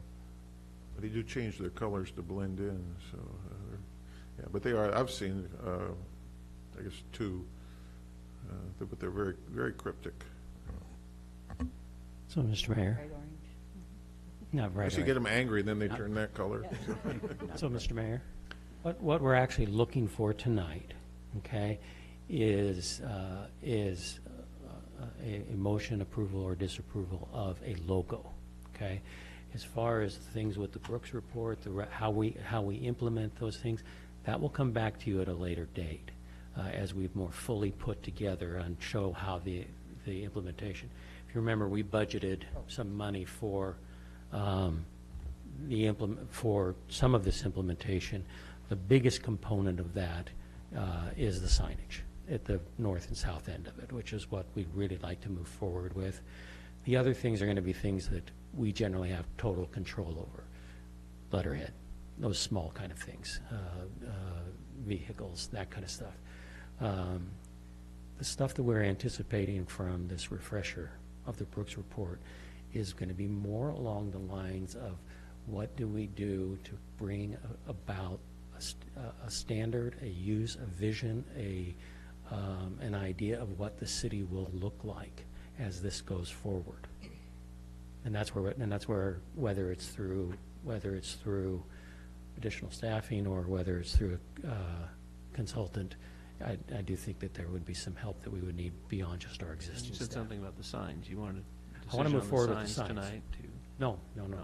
That if you approve the logo tonight, we'll start putting together all that we need to do with that. Bring it back. It'll go through the process of bidding it out and everything else. Councilor Hinton had a question. I just want to feel a little bit more comfortable with the two of you. You seem to have been talking and working together without our knowledge, and so that was new to me. I'm happy to hear it, but I'm still having difficulty because I had heard the same thing that Councilor Casper had experienced today about where the visioning is going. So if we end up with the visioning, if I could just use one word, perhaps it might, outdoors, adventure, that kind of thing, environmental interests.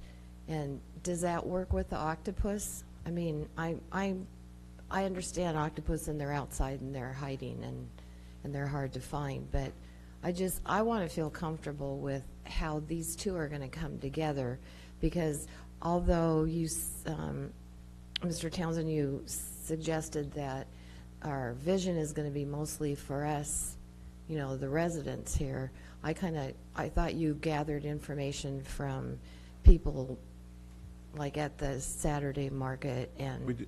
We did, yes. But one thing to keep in mind about the vision is it's very broad. I mean, it's environment is one aspect of it, transportation, housing. There's all these things that are in the vision, and it ties in with the branding, but it's much more than the branding. Right. No, I understand that. I'm It's having a not hard like time one word or anything. visualizing the two coming together, but Yeah. And maybe keep you in two mind- can. Yeah, no, keep in mind too that the logo is modular. And some of the examples we showed you with letterhead and that type of thing, you can pull out the waves and talk water, but not have the other stuff. You can have the octopus by itself, and we're going to have a lot of fun with the octopus because he's a wonderful, silly kind of cartoon character. You can pull out just the word mark that has the sea star above the eye. So, there's flexibility in there, and sometimes we won't want to have the octopus. Maybe Chief Killian decides that it's not appropriate for the door of his police car. That's okay. We can present the mark without the octopus in it. We can hint at the octopus with just tentacles coming around things. There's a lot that we can do, and given that flexibility and what's been built into the logo, if we're doing things that are environmental, it can be tweaked to do that. With the VCB, we're going to go full-blown cartoon octopus fun as much as we can, but there'll be variations of it that'll still be true to the brand Bible that'll allow us to do other things that are appropriate for other parts of the city.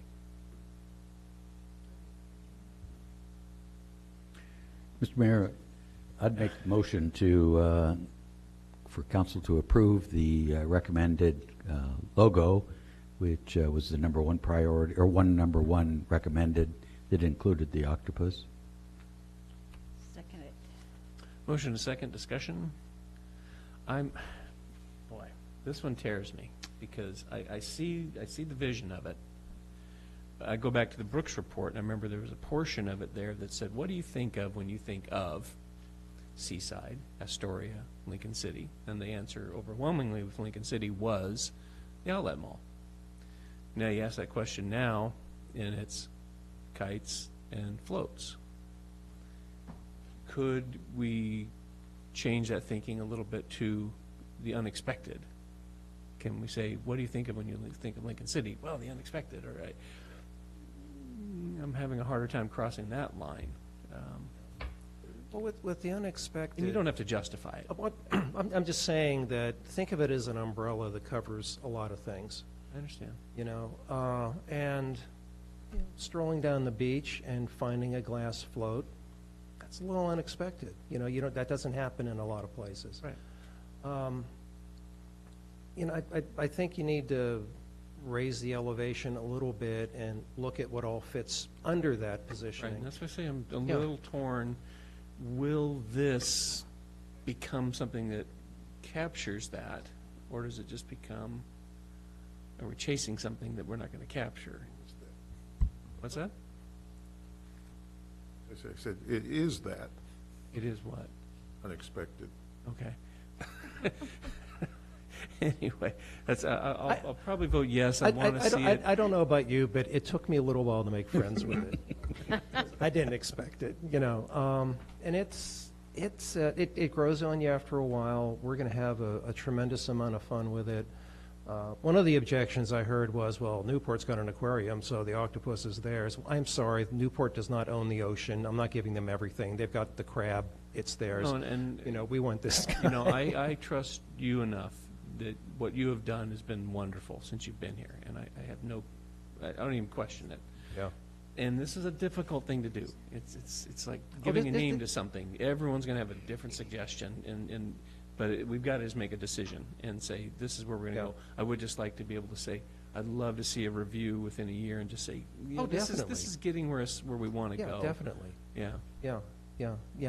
I'm more than happy to come back and say, here's what we were able to do with it, and here's how it's working or not working. You know, we'll be totally honest if we booted it. But my gut on this, the thing that we went through that was absolutely driving me crazy, we're wrapping 2 of the TriMet trains up in Portland with vinyl, and we just ran out of time, couldn't do the new branding. There's 7 miles of smiles with the old logo, the old graphics, and I'm looking at them going, man, that looks boring. I really wish we had this other thing to play with, to have some fun with the trains. We'll do it next year. Didn't we used to have an aquarium here with an octopus? Yeah, we did. Originally, Yeah, back I on remember the that. river. Back in the day, Yeah. yeah. Yeah, we found pictures of that down at the Get us museum. another one. Mr. Mayor? Yes. I just thought of a couple collateral pieces for the octopus, and one is, I think, and it's another one of those things that brings the city to pieces together, but it would be a sculpture, a climbable octopus. I would love that. Sculpture in a very visible place, and I think that would help pull it together even more. And the second idea I have is maybe a scavenger hunt for visitors or even some of us who live here. You gave me a list off the top of your head of where we now have octopuses within, you know, octopi. Oh, dang it. Anyway, octopi on a bench, for example, in front of the museum and other places. So, and they are delicious. I don't want to forget that. They are delicious. No. They are. They taste good. I like them. Ew. Best place to eat, Lincoln City. Come enjoy our We have logo. a new restaurant coming. All right. Any further discussion? Hearing none, you don't need money, so all in favor say aye. Aye. Opposed? Hearing none, motion carries. Thank you. Thank you very much for all your work on this, Ed, and thank you everyone for your input. A what? A logo sub, there you go. Let's see if I can work on it. I would make a great mural on the back of the building. Think about it. Okay, actions. Talk if to anything. Ed about that. Sorry? I said talk to Ed about that. You can probably get it. Good point. Actions, if any, based on work session, executive, none. Additional comments from citizens? City manager? Oh, I blew past it. I'm sorry. I looked at North Lincoln. I only have one thing, and that's just a reminder that our Budget Committee training session is Monday, the 20th. No. The 20th. It's the 20th. And It's how the are 20th. we doing on seats? 6. Kathy, do you know how many we still have to fill on the Budget Committee? Well, no, we still have the same number, but yes, we have been getting applications. So we've put it on the agenda for the April meeting, the first meeting in April. And so, so sometime within the next week, well, no, I'm sorry. getting it mixed up with a different committee. And so you will have a chance to interview candidates, and we're past one now. I think we're up to 5 or 6 that I've heard that have expressed interest. Okay. So the waiting is okay. When you select the replacement or the fill the vacancies, then I'll use that time period to give them their own budget training. And that was it then, Ron? That's it for me. And hey, and welcome back. It's nice to be back. Thank you. Yeah. Glad you're better. Mr. Appicello? Absolutely nothing. Nothing. Okay. I'm not going to say anything. I'm ready. I know you are. I am. Additional comments from citizens present on non-agenda items? Okay. Seeing none, we'll move on. Announcements or comments by City Council? Yes, sir. Thank you. I'll use up some of Richard Appicello's time. I have 3 things, and I'll be fast. One of them, I have them written, they're right here. I would like to suggest a memorial for Councilor Kip Ward. He was a very imaginative and important member of our community and the backbone of Lincoln City. He loved the people, and he loved and cared for dogs. He and his wife Candy adopted elderly dogs to care for them for the rest of their natural lives. And to memorialize him, I would like to suggest that we name the first significant city dog park in his honor to be called Councilor Kip Ward Dog Park. I just want you looking for support. I have one objection to that, if I may. I don't know what it is. Adding the counselor part bothers me. It's like when I drive up in Portland, and it used to be you'd have Washington Street, and now you have Julio Cesar Chavez Boulevard, and you have this, and then I see, what's the one? Honorable Congresswoman Darlene Hooley Overpass, and it's like, really? Okay, It's gonna end. I get that, Ward or Kip Ward and or- one thing that just hit me is that he just wasn't only a counselor, he was a lot more than that, so that doesn't define him. Okay, it's gone. So Kip Ward Dog Park. I agree.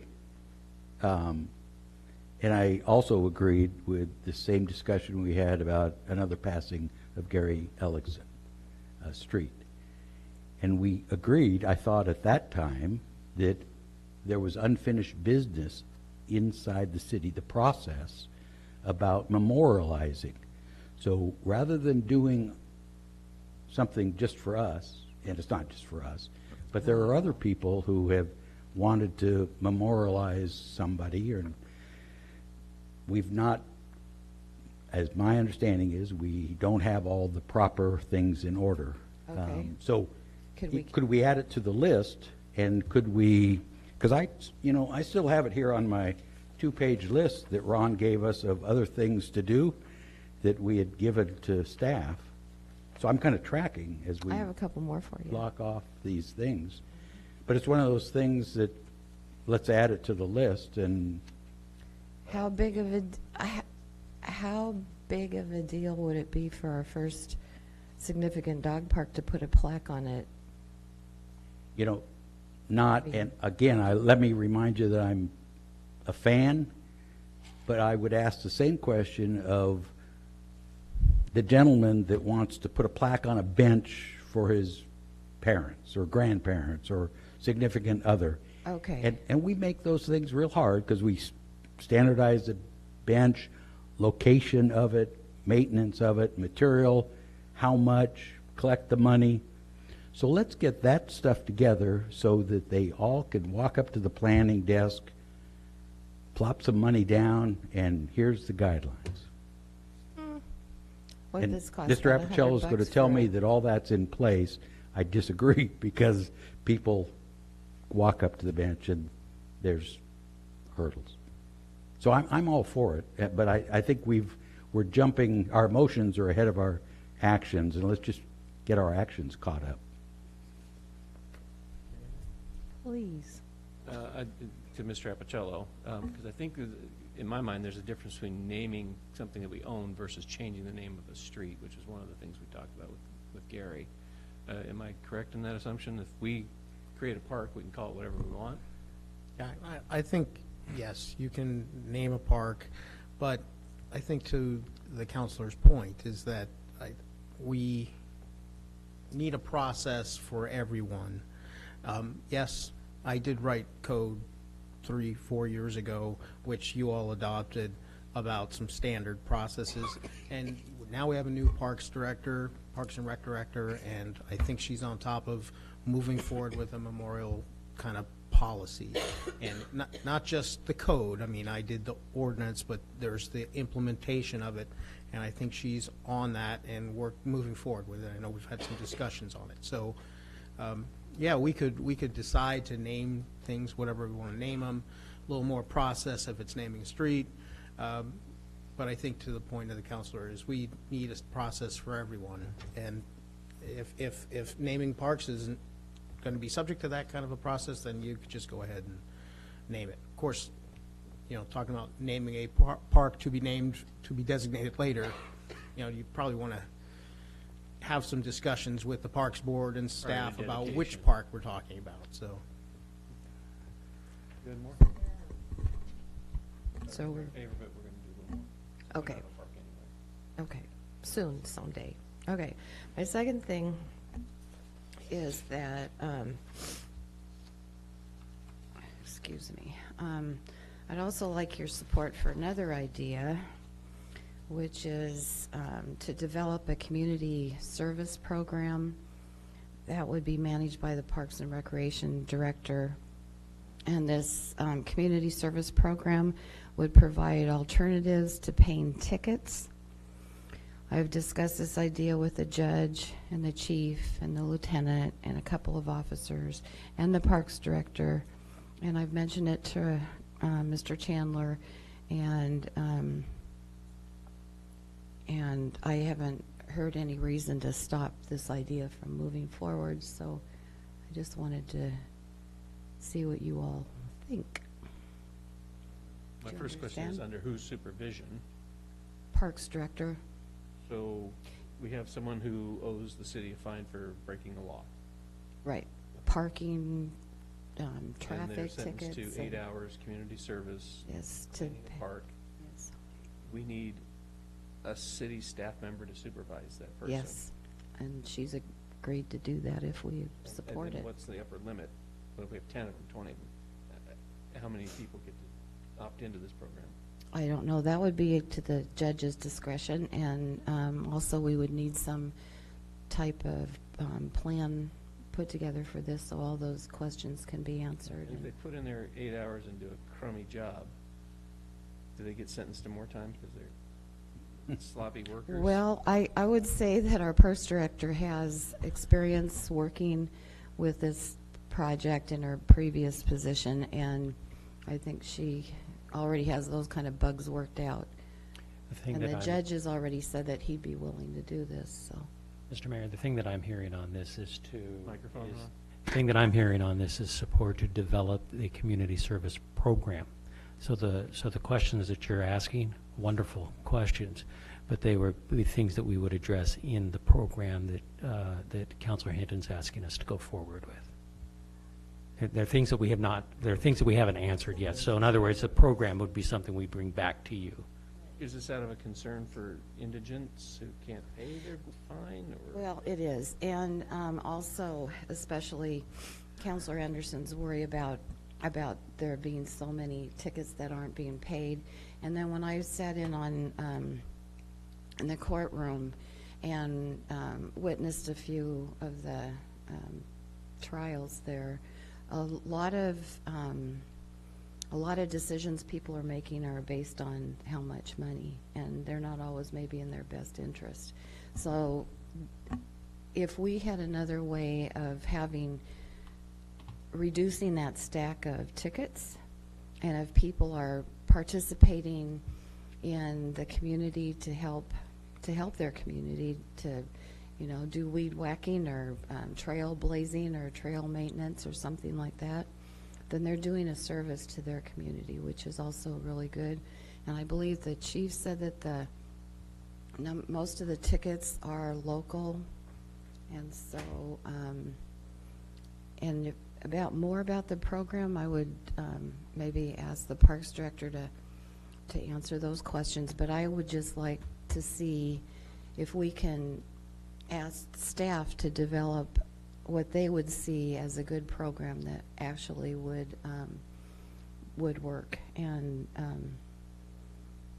so we can actually have that community involvement from people who have broken the law but don't have any money, that they, that they have another option, and that we're getting some maintenance done on our parks, which we need, and I think it's a win-win all the way around.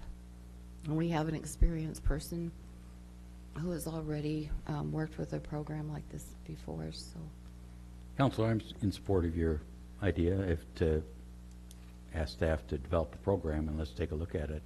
I think it's an idea Just see worth what, pursuing, at least to get it on paper and get some of the questions answered. yeah, I'd like to see what it looks like. I mean, the idea's there, the program is out in other communities and it's working for them, and it would just be good if we can bring it. Which one? Can you give me Oh, it's the Portland and there, and I think you mentioned other cities that also have the program, so can't remember if Gresham was one of them, but that sticks in my head. But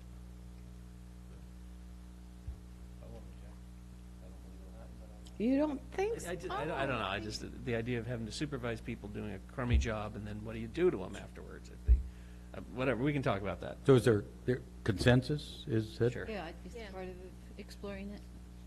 Thank you. That's number 2. Okay, here's my last one. Okay. This one is another idea. I've got a lot of ideas.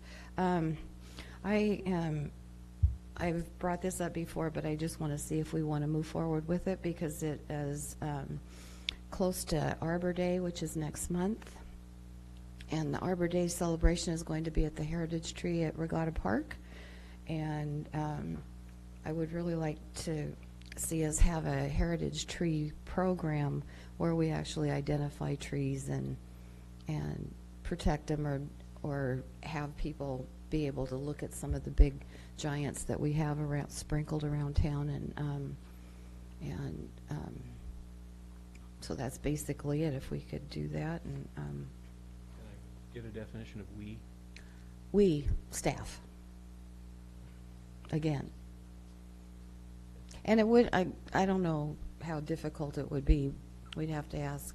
I've talked with Jeannie Sprague about this, the Parks Director, and it doesn't seem to be a huge, heavy lift, and it's just identifying which trees, and I imagine we would assume that they would be native trees to the area that only grow here or grow here and elsewhere, that they're giants, they're bigger than all their other friends around them, that they're significant for some reason.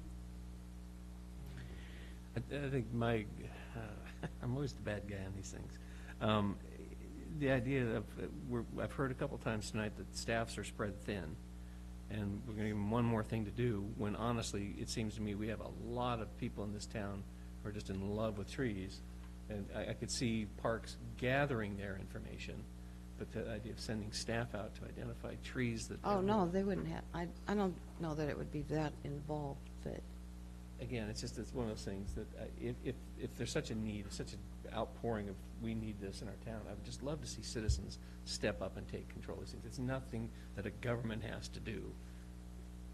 You see what I'm saying? Yeah, well, I would just like to see a plan to see what it would take, because if most of our open property is on private property, and also the villages has one protected tree already, I mean,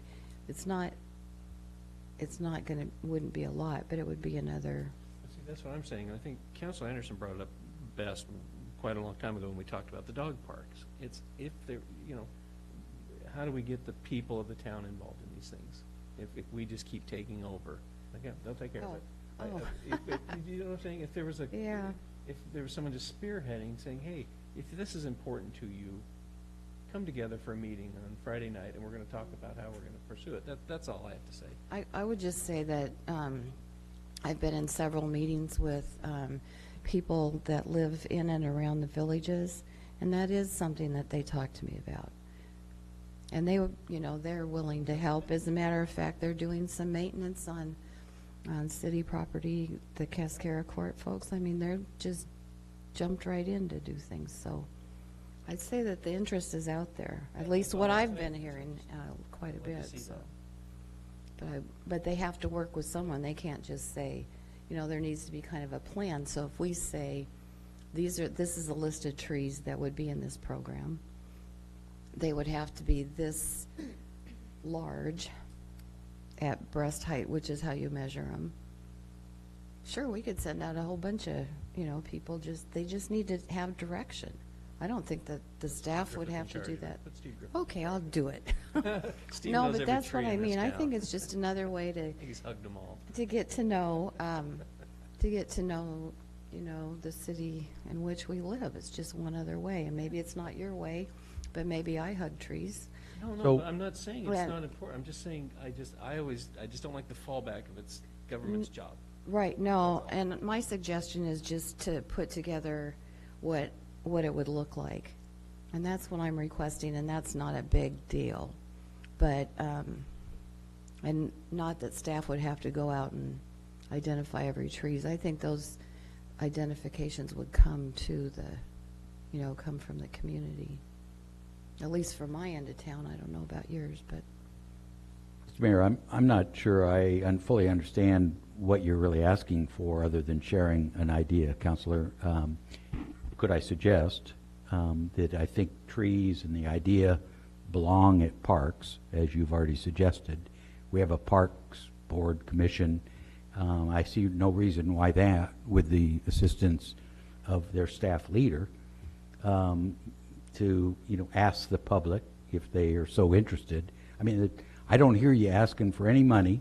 Nope. I don't hear you directing management, because Ron would jump all over the place, I would hope. So if the board commission is interested in this and they can kind of convince staff and it works into her schedule, so to speak, picking on Jenny, because we've already heard that, they're willing to cut grass in pocket parks freely. And with convicts. Well, whatever. But I think, I'm not sure we have to take any action at all other than, if the commission and the, It's the Parks is Board. interested, And let I them, think they to are. the mayor's point, rally the citizens and go for it. And by Right. the way, tell us as they're going by.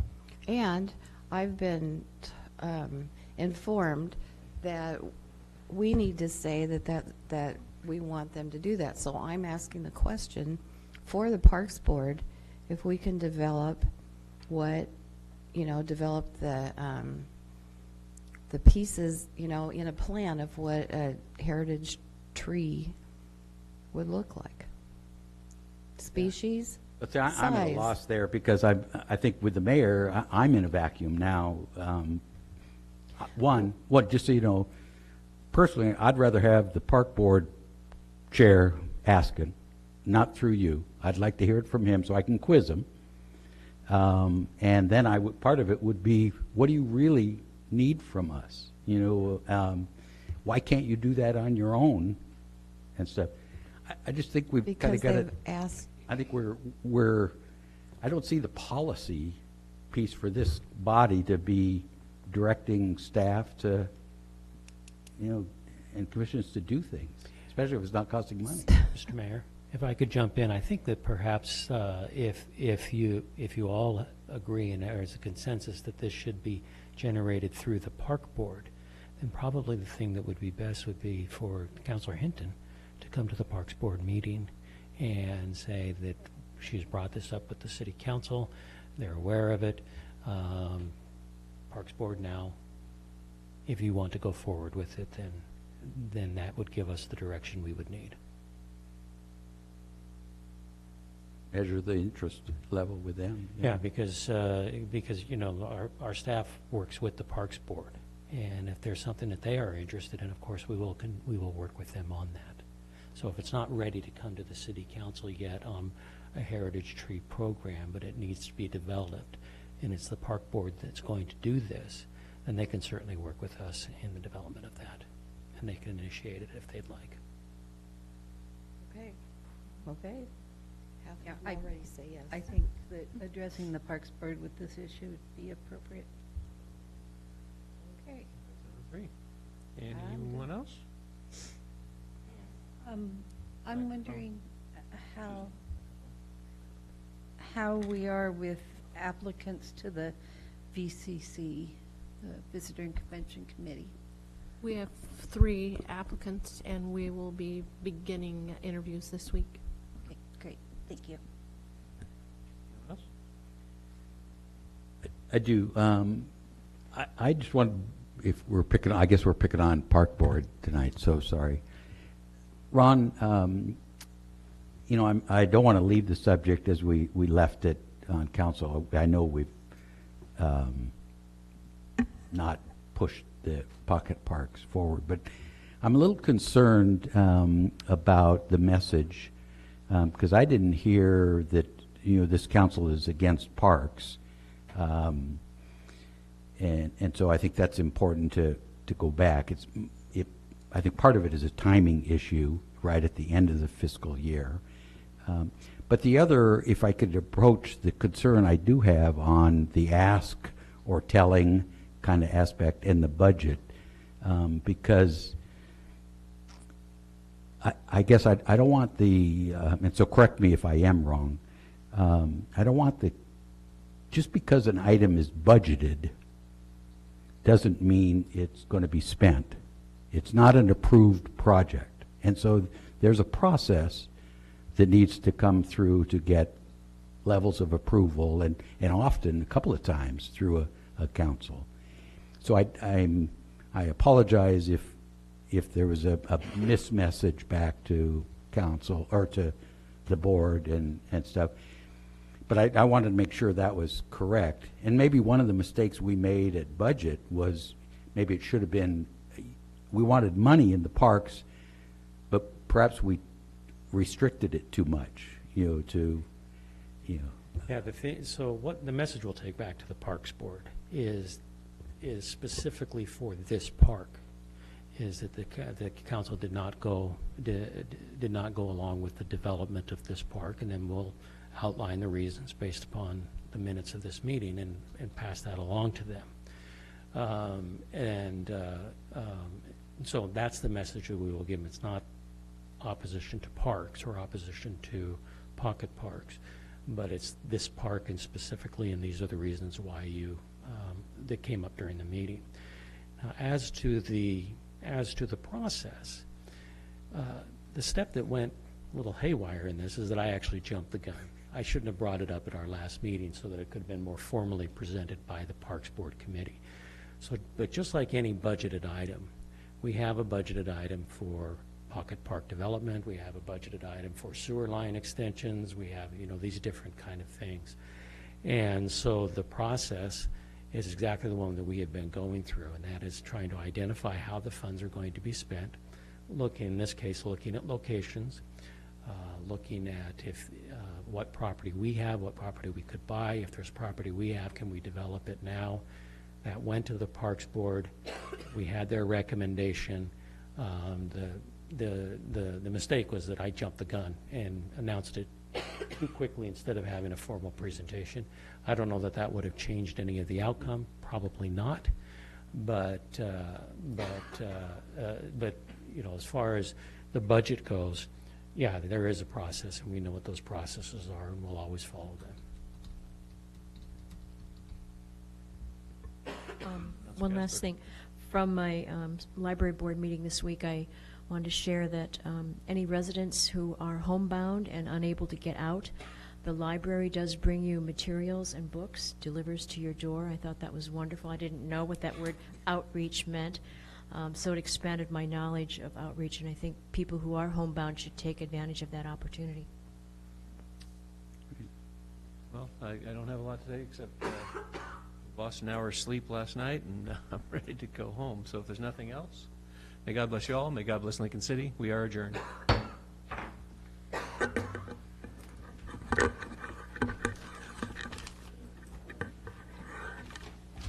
More.